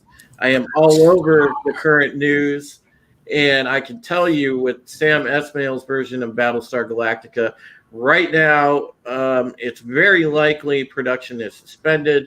Nothing's going on. And even before the COVID outbreak, we had no casting, no anything. So I can tell you that it is most likely in a holding pattern, and we're not going to see it till minimum probably 2022. So they're basically are they redoing the whole series, or are they just picking up? Klein Medical. Well, this supplies. What's that? 14749 Camethill Road, Norwalk, California. Oh, he's talking on. I'm going to mute him because he's talking on the phone or something. All right. So Chris, what was going to happen was with this new Battlestar, it was going to be it's going to be set in the already established Ron Moore canon, so in that world, in the universe. But the hot rumor was the fact that they were going to it was at some point going to be, and what my estimation was that it was going to have something to do with the first Cylon War, but they never did confirm if it was first Cylon War or if it was they were just going to follow another crew or whatever. I have no idea. So I don't know if it was going to be like after the events of what happened to the Galactica, or if it was going to be first Cylon War. But I definitely speculated first Cylon War because it makes sense. And there's already a tie-in to the video game, which if you're a Battlestar fan, make sure you go on Steam. You can buy Battlestar Galactica Deadlock. And that is set in the Ron Moore universe. During the first Cylon War, it's a real-time strategy title. And it's a very good game. So, make sure that if you're a BSG fan, definitely check that out. Ben Bird Person, yes, it is set in the same universe. That is confirmed. The Sam Esmail got permission directly from Ron Moore for that. That's awesome. So that is absolute set. Now, as far as the production goes, I've talked to a number of people in the industry. I've talked to a couple of actors that I know around the industry. I've talked to my friend Script Doctor, who works in the industry, and both have told me there is absolutely zero news right now concerning Sam Esmail's Battlestar Galactica, and that tells me that right now, especially during the outbreak, you can forget any production's happening. There's nothing happening on any production. Is it going to be a streaming thing, or what? It was supposed to come out, Chris. NBC is releasing their own streaming service called Peacock, and it was supposed to come out and be one of the flagship shows to go with that. But, obviously that's on hold now. So, it's supposed to be one of the flagship titles with Peacock, same as how Mandalorian was with, Disney Plus. I will be right back, guys. Give me just. Yep. So that's your scoop on. Wow, that's awesome, and that's from Raquel, right? Yeah. That's your scoop on Battlestar Galactica, though, Ben Bird person. Now I can tell you because I stay on top of that subject big time. I have sent the link out again, Kronos, but they're very welcome to come. So I mean, there's an open stream. The panel link is on Twitter, and they're tagged them a couple times, and I'm back. Kimmo comes. I just want to say, I loved him on the Man Show, and nothing since. Right? The Man Show wasn't that great? Ben Bird person, I do want to invite you to follow my channel. Subscribe, please, and come on Thursday, 9 p.m. Eastern, when we do our BST retro reviews. We just the video's up on my channel this past Thursday. We just finished the finale of season 1, Cobalt's Last Gleaming, and then we are starting to in 2 weeks we are starting season 2, which will be season 2, episode 1, Scattered. And then next week's show is going to be fun and lighthearted. Our special guests are going to be Adega Outlaw, DJ Odyssey. We also are going to have Stone Loki in the house. We're going to have a lot of people. Everybody that has contributed theories to our hashtag FindBoxy, we're going to have everybody next week. It's going to be hilarious. We're going to let everybody on stream and let them go ham with their Boxy theories. So that's going to be fun. And we are also going to pick the best Boxy theory.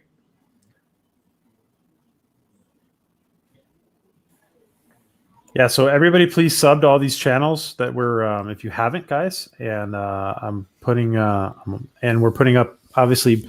Oh, by the way, Bird, do you have anything planned special for your 2K? No, not really. If I hit it, I'll do a 2K live stream, special stream, but I don't know. I still might be a while. It slowed down quite a bit. Although today's been a good day since I released my Picard body count. But before that, wait a minute. Wait. That was a good one. Phil. You can't say that and not explain that. I'm sorry. The Picard body count? Yeah. Oh, I did a video on every death in Picard. Oh, every murder, every suicide in Picard. It's only like a 10-minute video. Well, doing every single one and counting everyone. So Chris, I want to see somebody. That's why I was telling Bird of Prey. He needs to do a comparison between Picard and Jason Voorhees kill count. That would be amazing. Is it that bad? Yeah, it's I don't want to give it all away, but let's say it's the high 80s. He made Picard look like Doom. Yeah, 7 of 9 are Jason Voorhees. That's up in the air right now. Bird of Prey, I got something for you. Are you ready? Yeah. Do a swear count. Every swear word that is uttered in Picard. And make a list. Check it twice. And then just openly say it. You know what? This particular swear word was uttered this many times, and so forth. And then do a comparison to every other series of Star Trek and how many swear words that were uttered in those. Well, I mean, in TV Trek, I can only think of. I mean, well, some people say, well, hell was a bad word back in the 60s when Kirk said it. Let's get the hell out of here. That apparently that was a big thing. It riled a lot of people at the time. But since that, the only other time anyone Sassy, it's okay. The only other time, Jesus.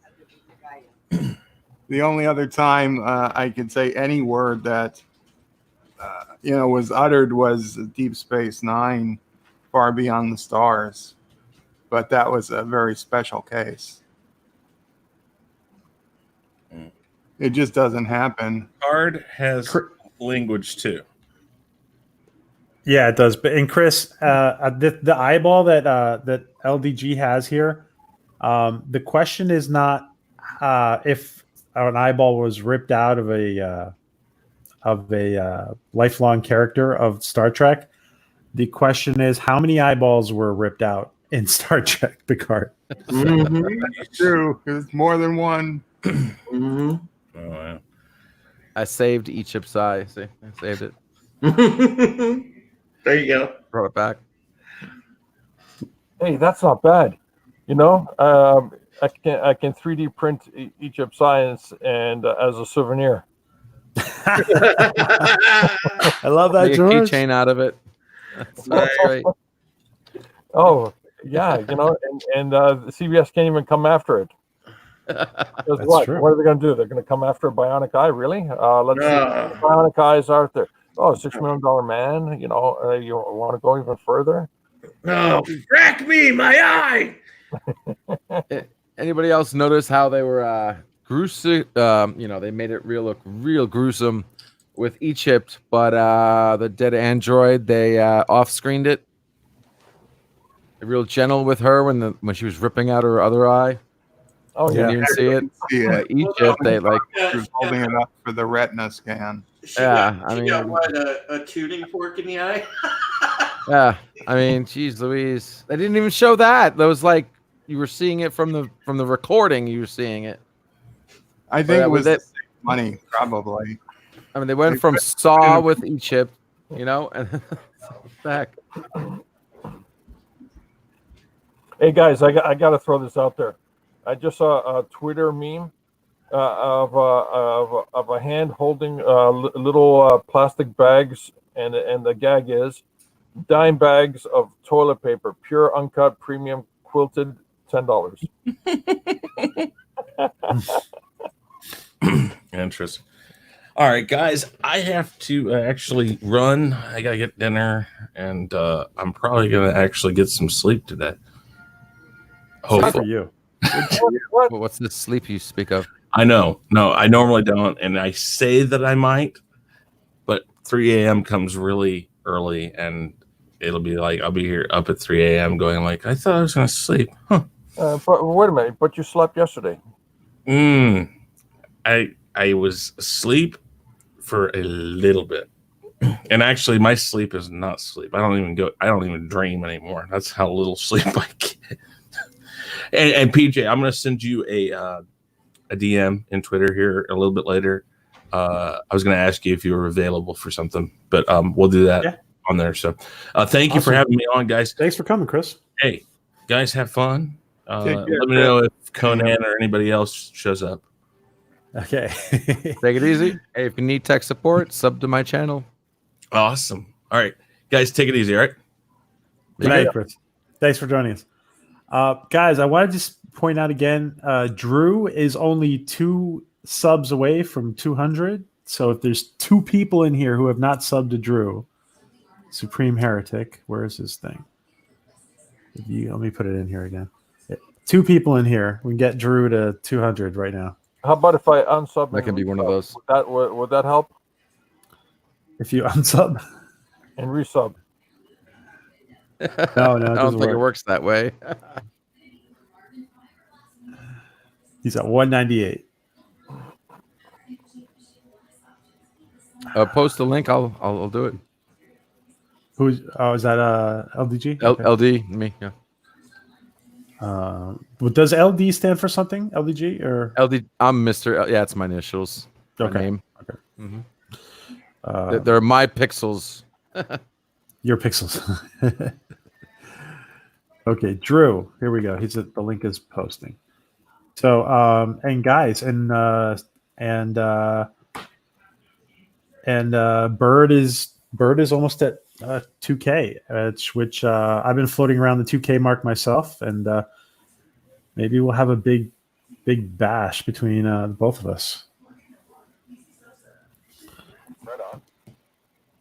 All right. Number 200 looks like. Yeah. Is he at 200? It was 199, and I clicked subscribe, so that should be 200. Yeah, you're at 202, Drew. I think he stepped away. Yeah, it was funny though.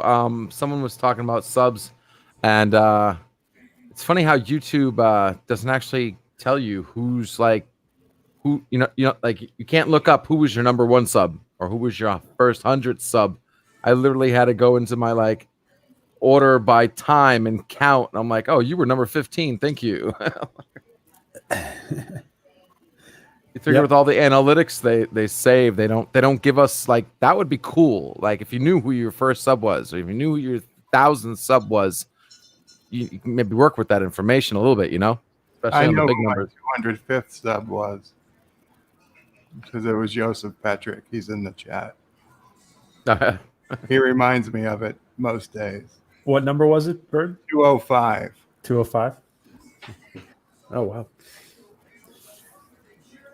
Nice. I know who my first sub was Gary from Nerdrotic. Oh, that's awesome. Really? Yeah. That's awesome. Wow. Because I started a channel and just asked him to shout me out. And he was the first guy to cool. sub. Yeah. Oh, man. Oh, I feel better. I've got some coffee. It's good. PJ. I have some. You have 205 subs now, buddy. Who? Mine? Oh, you weren't even here. We were shouting out your channel. Oh, nice. Thank you, buddy. I appreciate it. I apologize, chat. I was getting some coffee. So you're at 205 now, says Mortis. All right. It's good times. I'm at 29. Number 30 is open. Number 30 is open. I have. I'll be sure. Shoot me your link, brother. I will sub to you. Yeah, I wanted to say, PJ, I've got some exciting news, by the way. Please, I think you do. Yeah. So I was working with Drew. Shout out to Drew, Captain Love Drew, and we did last night come up with the concept for the logo for when we launched the site. So I'm gonna find the file here, and I'm gonna pull this up, and then I'll screen share it. Now I want everybody to know in the chat. This is in concept only. So when we get the official logo done, it will be this, but it won't be exactly this, but it'll be very similar. So all right, let me screen share this here. Please sub to Ben Bird Person, guys, and please sub to Adega as well. I'm gonna put his channel in here. Yeah. If you guys haven't bought Adega's book, Adega's book is amazing. All right, so this is going to be our concept for right now. Now, the slogan that we have for our site when it goes live, and this is a difference that you're going to get with our new site. You see this mushroom cloud that we have. It's a very symbolic because what we are. Wait, I'm not sharing it yet, Drew. One sec. Let me share it. Sorry. There you go. Okay, so you see this logo right here, the very first one, top left. This is going to be our T-shirt logo, our merch logo. So as you can see, we have it, nuke the narrative, and that is our slogan with our site, because this is going to be a pop culture news site. It's going to be. We're also probably going to have forums on here for readers to participate, and as you can see, we follow this slogan. This is what we believe: nuke the narrative, and that is so important, because in the onset today of there's a lot of distrust with mainstream media, and rightly so. You can come to this site and know that the stories you read here, people are going to put tender, loving care into, and you're going to get, you're not going to get a bunch of slant. You're not going to get a bunch of BS. You're going to get, good stories about what's going on in pop culture. So you guys are going to like this. So this is the first step. We've got our brand and we've got our slogan. Now, this won't be the exact logo, but it's going to be very similar to this. So I just wanted to share that and give you guys an idea of the progress that we're on right now. I really like our slogan, and I like the brand. So, I am very passionate about this, and it's a brand that I've wanted to put into action. The concept for this brand was born 19 years ago, and now I finally found the perfect vehicle and the perfect marriage for the brand name. So this is going to be great. So make sure when this goes live, you stop by sickestofall.com and check that out. And we'll have a big launch party for it, I'm sure. So awesome.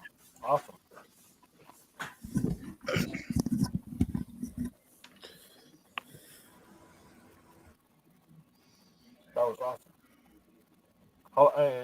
And the nice little explosion, dare I say, you could animate it as an opening, like an MTV kind of opening. Yeah, I was, we're definitely kicking around ideas. We're not using that exact logo, because it was just an example. There's some watermarking and stuff on it. We had actually. I think Sim is redoing it for us. So it's funny because just yesterday I was looking at a bunch of animated mushroom cloud explosions, because I used one in the video I just did. Nice. I do want to definitely give a shout out. I see Drew's in the chat, so big shout out to Drew down there, aka Mr. E, the man behind Captain Love. Make sure you guys support Captain Love. Great comic book. And also, I want to give a big shout out to PJ and to George Peter Gatzis, because they're such good minds and good friends to boot. And George and PJ, I know that you guys kind of get blushy publicly, but you guys are very dear friends and colleagues, and you're very supportive. And I'll tell you, I don't know what I'd do without you guys, man. Well, we're just supporting. We just support people who are competent.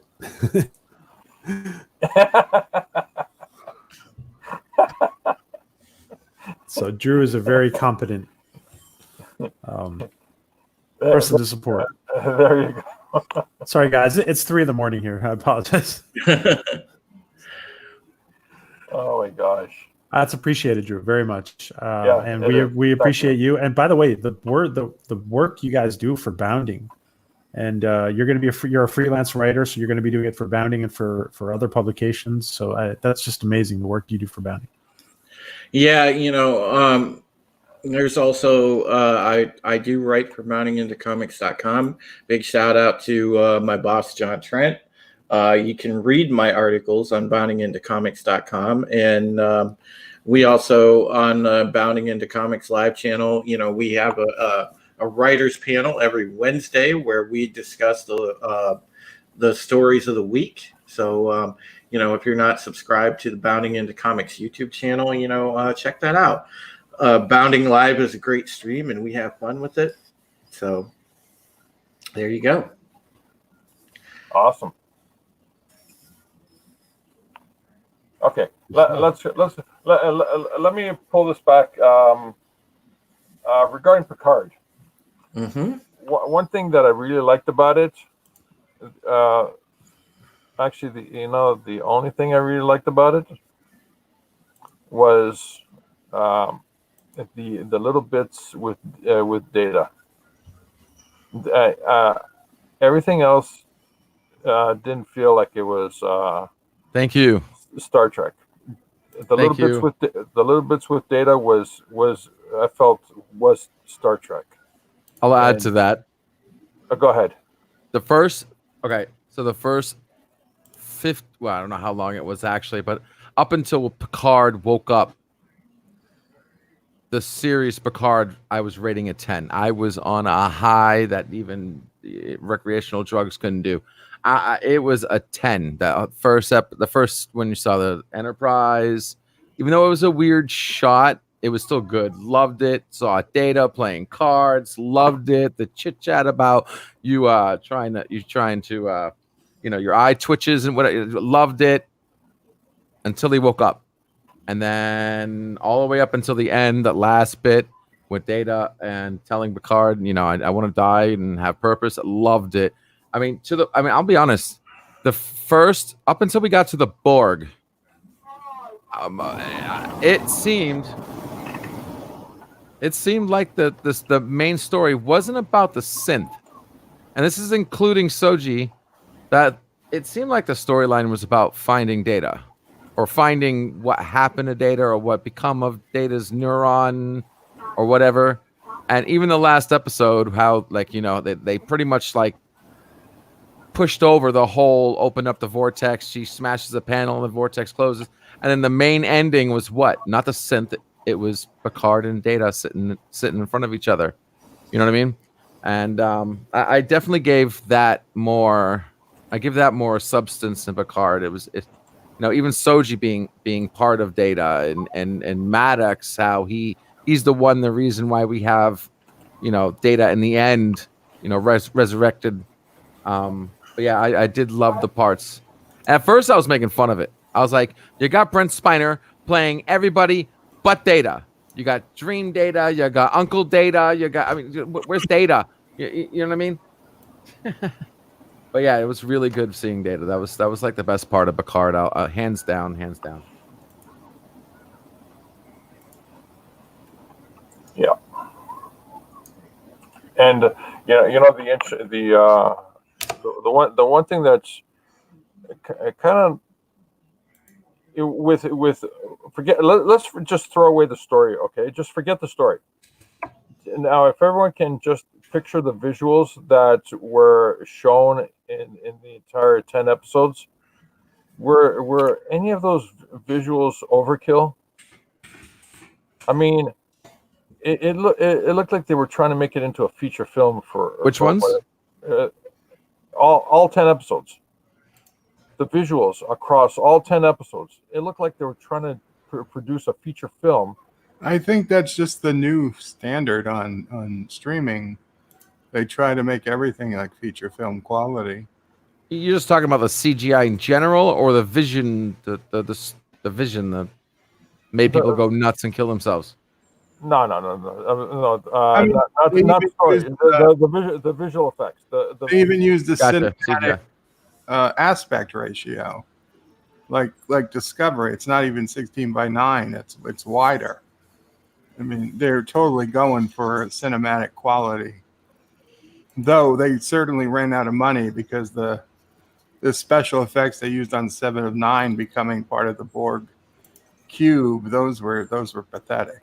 Yes, yes. You were talking about when she was getting plugged in. Yeah, those were just Her horrible. matrix eyes. Yeah, Time or money or something.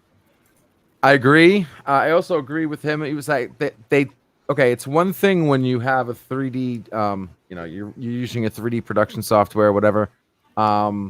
It's one thing when you put the settings on high, right? So you're getting like max quality and max texture and max anti-aliasing and all that. It's another one you just have them just hitting Control C, Control V, V, V, V, V, V, V, V, V. So yeah, it was really good quality, but then there were times where it's like the person who was doing the software didn't know what the hell he was doing. I did better placement of CGI graphics in my first year of college for homework, for God's sakes. Listen, And I think there was some miscommunication too, like when they were like, "Oh, the synth's got to have powerful ships," and I think the person who was doing the graphics was like, different language of what you want, flower ships or no powerful ships. What flower ships? Power. I said, whatever you thought of the flowers. Like where do you even get flowers from? Like seriously, you're synthetics. You're supposed to have like nano webbing, matrix kind of thing going on. Well, it's kind of weird that they were thinking about this since Discovery. I mean, because the image we have here, this is from the Discovery intro. You're right. That's the Discovery image. Yeah, this is the Discovery right here. Wow, I didn't even notice that. That's interesting. So Kurtzman or somebody wanted to use flowers, and he couldn't find a way to do it in Discovery, so they did it in Picard. And by the they way, were guys, just trying to save money, I bet. I totally believe that they have funneled money away from Picard to other projects. Oh, yeah, What do you guys think? Most likely they did. It's possible, but I tell you right now, how much money they spent on the Borg just to flush it down the toilet, because that had to have been expensive. That Borg cube looked impressive as hell. Wait a minute. Are you saying they were money laundering? I wouldn't be surprised, especially now that you're showing me this flower on Discovery. Because they could have had this model, and you know what I mean. They're just reusing it for the ships. Oh wow, that blows my mind. I mean, here we have a picture of Discovery fleeing from a giant space flower. What the fuck is?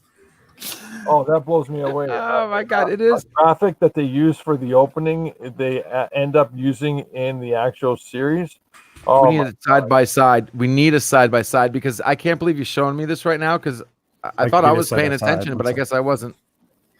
This is a flower in Discovery. This is crazy.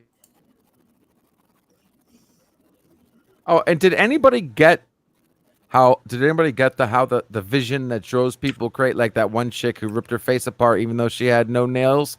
Why was that changing? Was there anybody knows?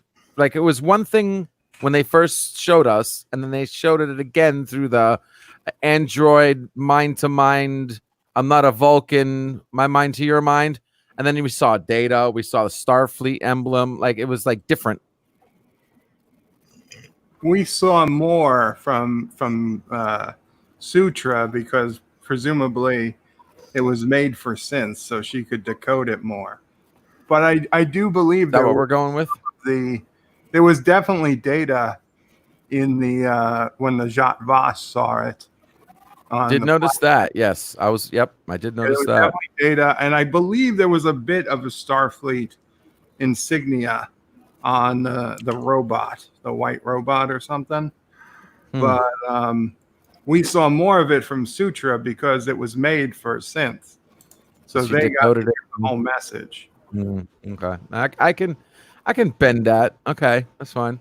It's just weird how they specifically, like, the Starfleet wasn't around back then. This is what, 200,000 years ago these people are supposed to be? It makes no sense, right? This is supposed to be a 200,000 message, and it has specific image of Data and specific image of a Starfleet emblem insignia.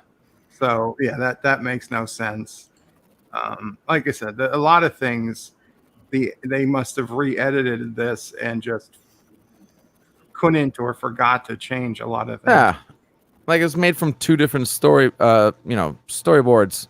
I mean, I hate to think there's no director's cut or special behind the scenes, because if they did, they'd reveal how they were just winging it.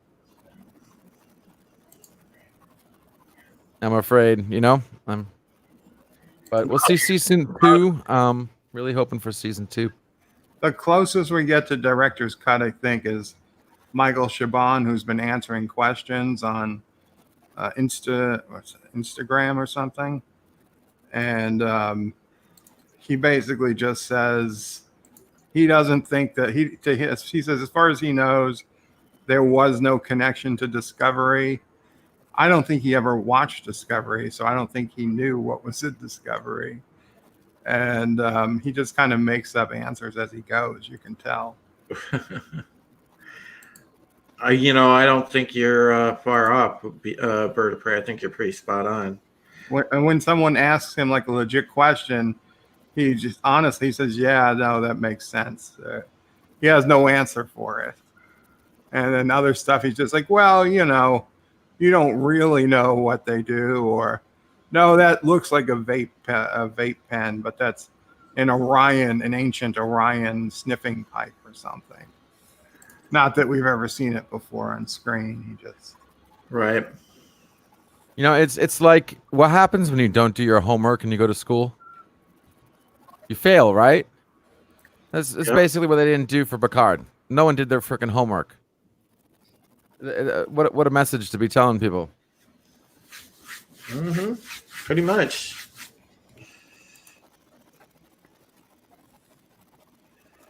Yeah, I don't know. I want to say that I want to say it's going to get better, man.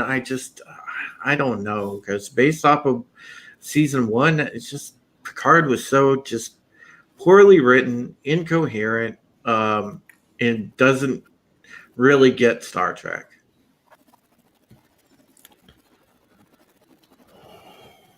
Okay, I have a picture here. I have the side by side that Mr. Miles had sent me. Now, Mr. Miles had sent me this to kind of prove the point that they look different, but I think they look exactly the same, Mr. Miles, to be honest. But I appreciate you sending me this, so I'm putting it up. I think they look pretty much. I mean, one's a drawing and one's a, Oh, I'm muted. That's good. That's it's pretty close to me. I mean, yeah, one's a drawing and one's like real in space. Yeah, I could see that one took the inspiration from the other. Yeah, definitely a. Yep. If you look at the big red, art. the big ass red leaves. I mean, the big ass red leaves and the central tentacle here. I mean, does the the right side one, the one from Discovery? Yeah. Does that have is there a time lapse at all on that, or is that the only shot we have? No, there's a short. I just don't want to play it. It's a short. Okay, that's fine. It's a short, like second or second and a half. Okay, so that's like the best shot. That's fine. Okay. Actually, no. Well, this is different. If you see the shot I showed you before, it has the Discovery's already passed away from it, and now the Discovery's crossing through the flower here. So the Discovery flower is a lot bigger in comparison, but that's about it. Well, isn't that on the left-hand side? Isn't that the ship? The size, isn't that the ship right in front of the flower? Picard ship. This is the Picard ship. Yeah, right here. Yeah, yeah, but the last is tiny compared to the Discovery. True. Yeah, but again, the right side is more. What's the word I'm looking for? Exaggerated on purpose, like concept-ish. But yeah, you're right. You're right. Anyway, I think it's close enough. The concept yeah, it's definitely close enough. Absolutely. Somebody had the idea of space flowers, and I guess they worked on both shows. somebody said in our chat one day that there was a space flower in the animated series, and I'm not sure if there was actually. Does anybody know? I can't recall. I don't think there was. I don't believe there was, because somebody here would know. Yeah, somebody here would know. Does anybody in the chat? So Mr. Miles says that they don't look alike. One's an orchid and one doesn't. So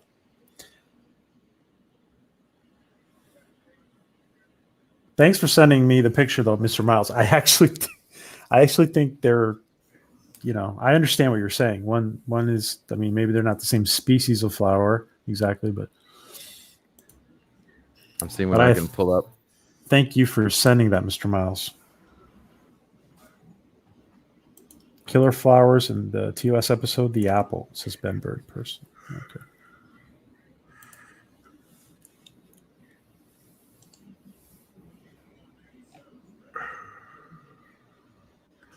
Nothing comes up in Google when I check space flowers and Star Trek the Animated Series. Actually, No. I pulled up the same one that you had. Oh, yeah? Okay.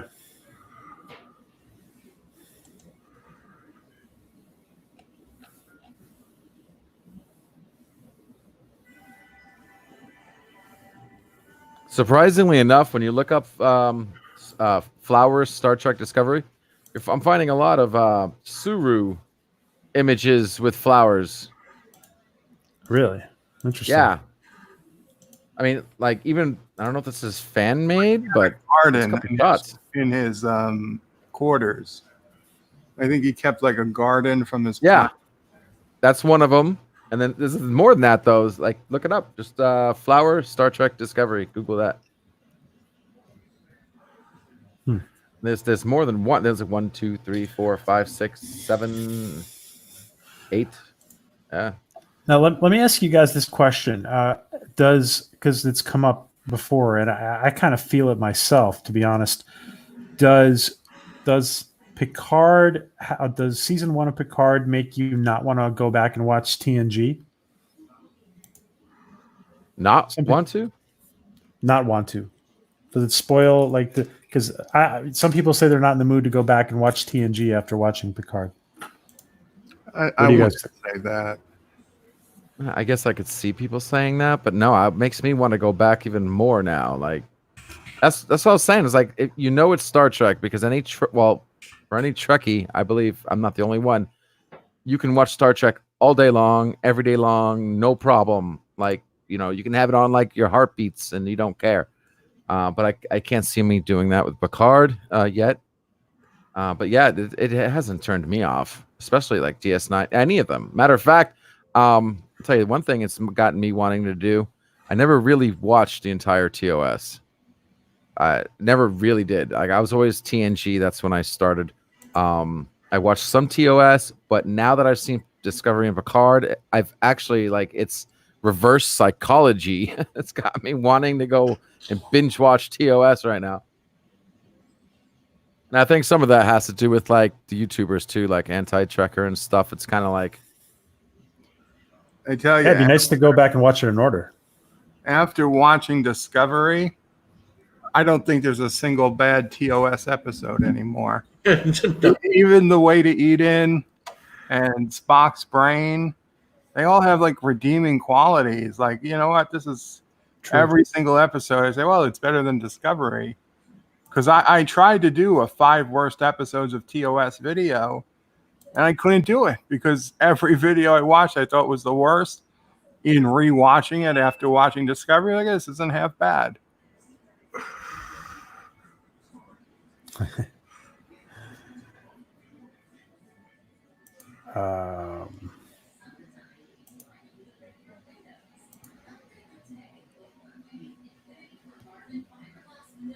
LDG, do you want to tell us a little bit about your channel? Yes, sir. Actually, it's kind of new. What direction you're going to go with it? Yeah, it's new. So what's your plans for your channel? Well, Right now, I'm mainly trying to stream during the day, early afternoon, early afternoon-ish. That way, a lot of not running into the entertainment streams because it's mostly technology related. I do computers, IT services, remote IT services. That's all I've done all my life, thanks to Star Trek. And I just want to expand, especially now with things going on, how they're going on. I want to be able to reach out to the YouTube community and help people with their computer issues. Make some videos on latest tech talk, tech news, devices, how tos. How to, like, for instance, how to use certain softwares, XSplit or whatnot. But I like to what I'm basically starting right now is where I'm just doing open streams like what you're doing right now. So I'll just stream. Cool. Whoever comes in. I'm sitting here at my desk is like the Starship Enterprise. Okay, I got multiple monitors. I got a desk. I'm working on computers, building computers, fixing laptops, doing what I'm doing. People come in, they can see what I'm doing. I'm trying to set up some extra cameras so you can like see all the aspects of what I'm doing. But if they want to come in, I have a problem. My computer's slowing down. I'll be glad to help them. A lot of the stuff I'll fix. I'll do for free. If it's simple stuff for people, my computer's slow. Sure, no problem. Let's get on there. Let's fix you up. Let's spread the word on and making people more computer literate, and go from there. Now, I do have some other things I like to spread to, but my first step right now is just focusing on just computers, IT, tech support, online, remote support, helping people and steering them away from traps. I want to do some videos on scam websites, etc. Because there's too much out there for people to get stuck on, and Interesting. especially with those I don't know, how do I say this PC correctly? People from a different country who say they fix your computer, but all they do is steal money from you. Yeah. I want to be the opposite of that. Okay. And I want to spread that word out there, and because there's a lot of things going on. You mean like those scammers that say, hi, I am Jamal with tech support? Yeah, my name is Bob. May I help you? Oh man. And I just see too much crap going on, and I'm trying to. I just want to fix that up.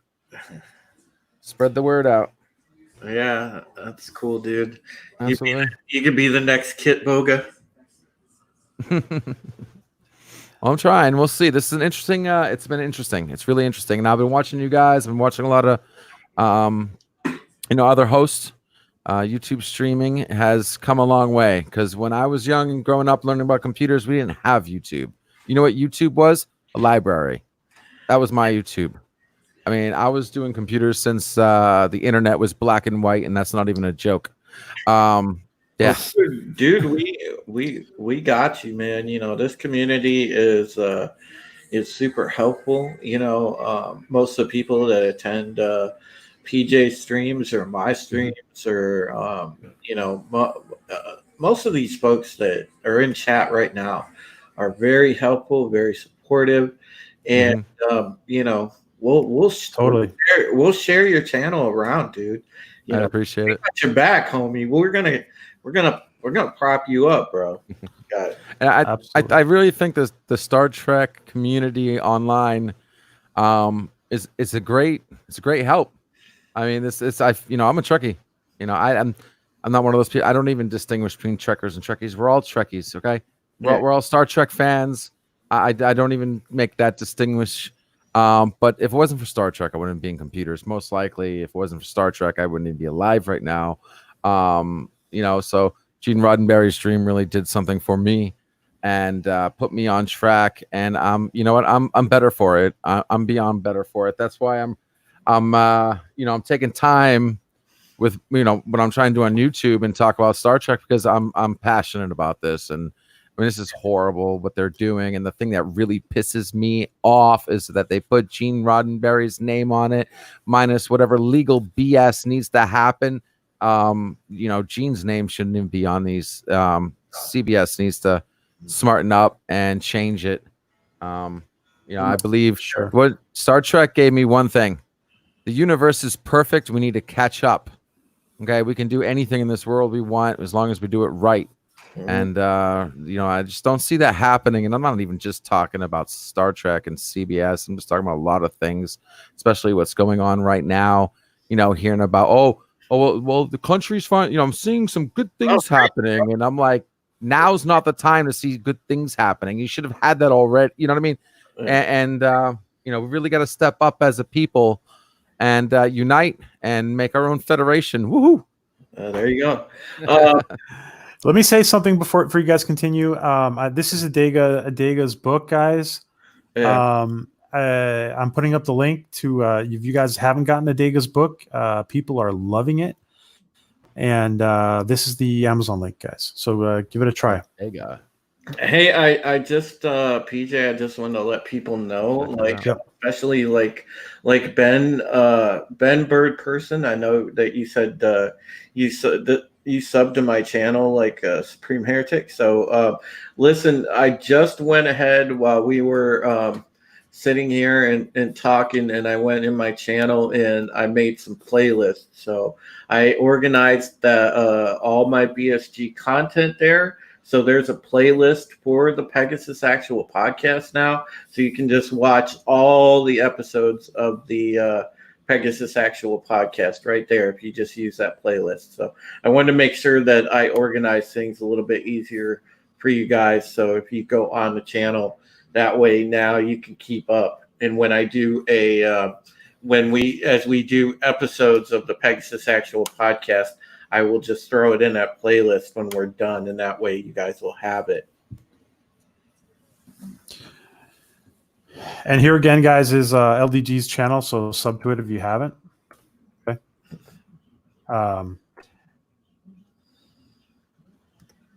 It's interesting. Go ahead. Sorry. I was going to say, I think we need to maybe call a doctor for number one sci-fi. He might be having some type of fever. He is saying that Star Trek Discovery is the best of Star Trek ever. Where do you say that? A few lines up, and that Star Trek Discovery is a jillion times better than I remember it. What is he on? Please share. Are you there it is. Hey, man. I was like, come on, number one sci-fi. You can't do my satire better than I did last night. Okay, so this is a new a new symptom of coronavirus, guys. It also turns you into a Kurtzman fan.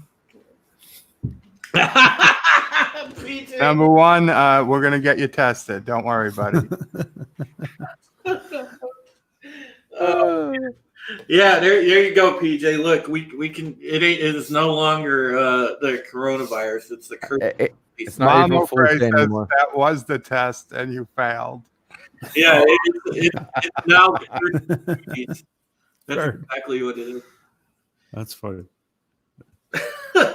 Oh God, shoot me!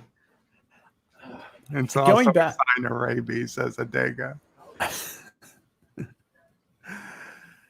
I actually, by the way, I didn't mention this when you guys were talking before, but I actually think there's a chance we might see Chakotay in some kind of crazy love triangle in season 2.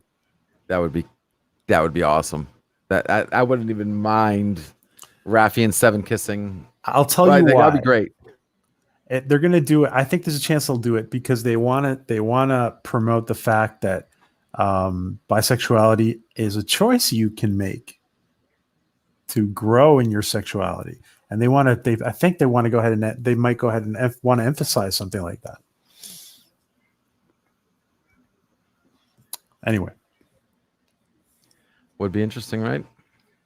See just Chakotay come in and like drop kick Raffi. She's mine.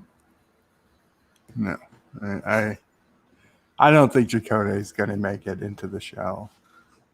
I'd like it if he did, but I don't see it happening. but you're probably right. I still think.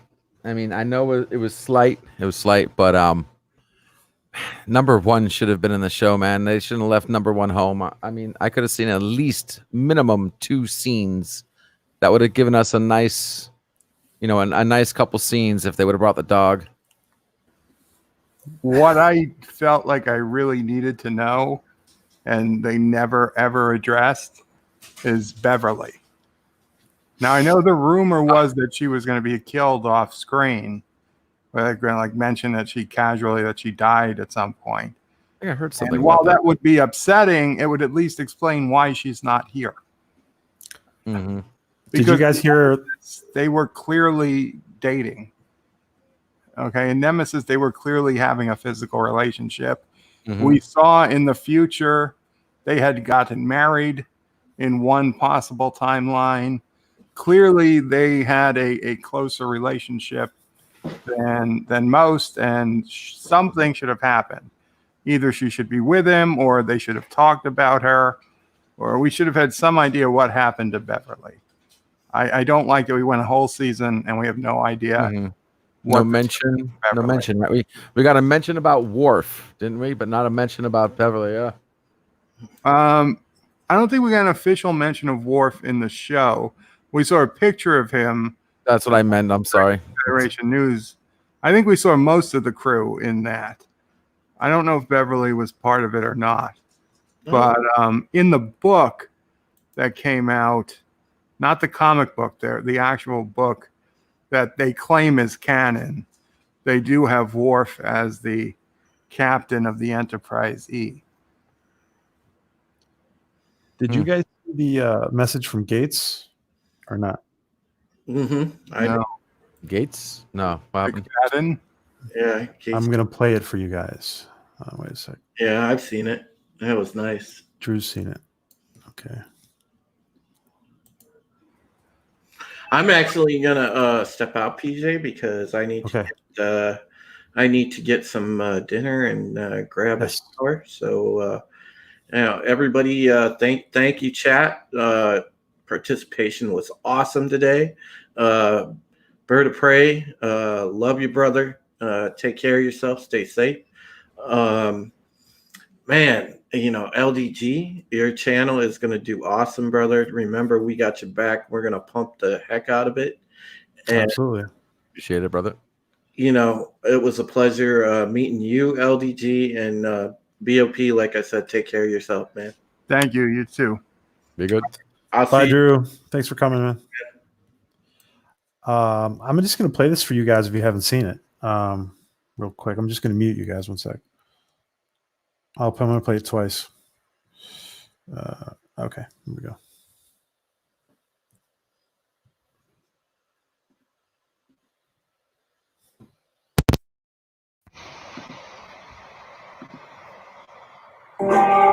Hey, PJ, this is a shout out for you, man. Congrats on those 2 new YouTube channels. We got Orville Nation, yeah, and we got Rotten Tracker. 2 hot ones, that's for sure. And I'm real proud of you. I don't know you, but I'm really proud. Because it just feels right to say that. And in terms of your 3rd and 4th questions to me, I can't answer that. I don't know if I'm ever going to be on Orville or on Picard. I mean, who knows in life? I don't, that's for sure. Nobody's asked me, but then, life is hard. You just gotta roll with the dice. You never know what's around the bend. But I gotta say, your 2 YouTube channels, they're probably rockin' hot. Not that I know, but, anyone with a name like PJ has gotta feel comfy, Congratulations, PJ. Take care. Bye. Gotta feel comfy. That's great. You guys, that was you guys. You guys hadn't seen that. That's that was good. I'm gonna put the link in here if anybody wants to watch it again. Yeah, she was really sweet about that. She really gave a great shout out. Oh man, that was good. What's this other channel that I didn't hear about? I had another channel that was it's called Rotten Tracker. I have it. I didn't develop it because I realized that it was going to take longer to build Orville Nation. So I'll probably go back to it at some point. It was going to be just basically focused on Star Trek, the Roddenberry way, not this crap that they're giving us. So, Gotcha. so let me write this. Bert, are you streaming again? Oh, you just streamed. That's right. I streamed today. Yeah, no, I'm done streaming for the day. I'll just go to stream if anybody's on. LDG, since you just starting a channel, if you want to stream now, we'll send everybody over there if you want. If you feel like streaming.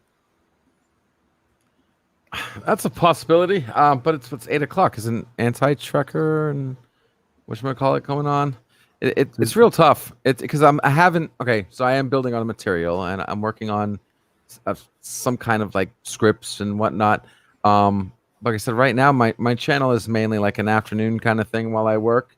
Okay. And I found myself mainly like doing this actually, which I'm surprised. I'm a thank you for how welcomed I'm being accepted into certain streams, and I'm just coming along to other channels that already have, like, you guys have your time block, and I'm just getting used to everybody's time block, like Angie Trekker and you and Berto Prey, and I love everything you guys are doing, and I don't even want to step on any of you, and I'm just gonna work my way up slowly and see what we can do. I also wanted to start a second channel. I even got the domain for it called Imagining a Better Way. But that's like I'm seeing the same thing. I'm putting so much work into LDG Pixels right now that I'm like, if I try to do both, I'd slip. So I'm just gonna focus on LDG Pixels, get that going, and really just try to focus on PC tech and not necessarily a night thing. So okay, I appreciate it. By the way, so I couldn't take the suspense anymore, so I put up the Photoshop that I got so far. I don't know if you saw it. Okay, so it looks like they're about to get there. That's, so they're getting there, eh? Yeah. That's not bad. That's that's not bad at all, actually. I was messing with the liquefy to move the lips a little bit and a little eyeball movement and cutting out, look at the 3D cutout there. It's a little bit of dead stare coming from Raffi, but I think I can work with that maybe. But I was just surprised how I could take two random shots. I'm like, because they weren't like puckering up or anything like that. Even on this one here, I actually literally puckered up 7 of 9 because her lips were like so dead flat. I'm like, oh my god, I can work with this. I can work with this. So we'll see. But I like what we got so far. They got a little action going on. Looks like that moment right before, So, Bert, is this possibly another super chat image for you or not? It's not. It doesn't move. No, I think we'll pass on Rafi. Anybody kissing? Come on, people! You got to call for it. If you want it, you got to call for it. Got work going in because there was a small, like a smaller kiss between Ezri and Mirakira in one of the later Mirror episodes of Deep Space Nine. Mm-hmm. They didn't go full at it like Dax did, but you get a little bit. So that one's ready to go when I get a chance to upload it. Oh, wow. Awesome. Number one, Sci-Fi says he might stream because Anti-Trekker is watching his church stream. So excellent. So Alex, I was actually gonna wrap this up, Alex, but definitely another day. Please, Alex. So I guess if number one Sci-Fi might be streaming, guys, we'll send everybody his way. Sweet. And Bird, I want to thank you for hanging with us. I appreciate it, my man. Oh, thank you. And you got to think it's hitting 2,000. You gotta think of something special to do. So I'll probably sing something. I guess I'll probably do something this week. I'll probably do something this week, I guess. So, gentlemen, thanks so much. And LDG, it was nice to connect. And Bird, as always. Absolutely. Thanks, Mr. Miles, Kronos, Alex, Chief Cook, everybody who's in here, Dega. Thank you guys, everybody who's in here. You guys all have a great time, and and head over to Number One Sci-Fi's. He's probably going to be streaming. All right. Good. Bye, Have fun, guys. everybody. Kapla all. Kapla. Kapla. Night.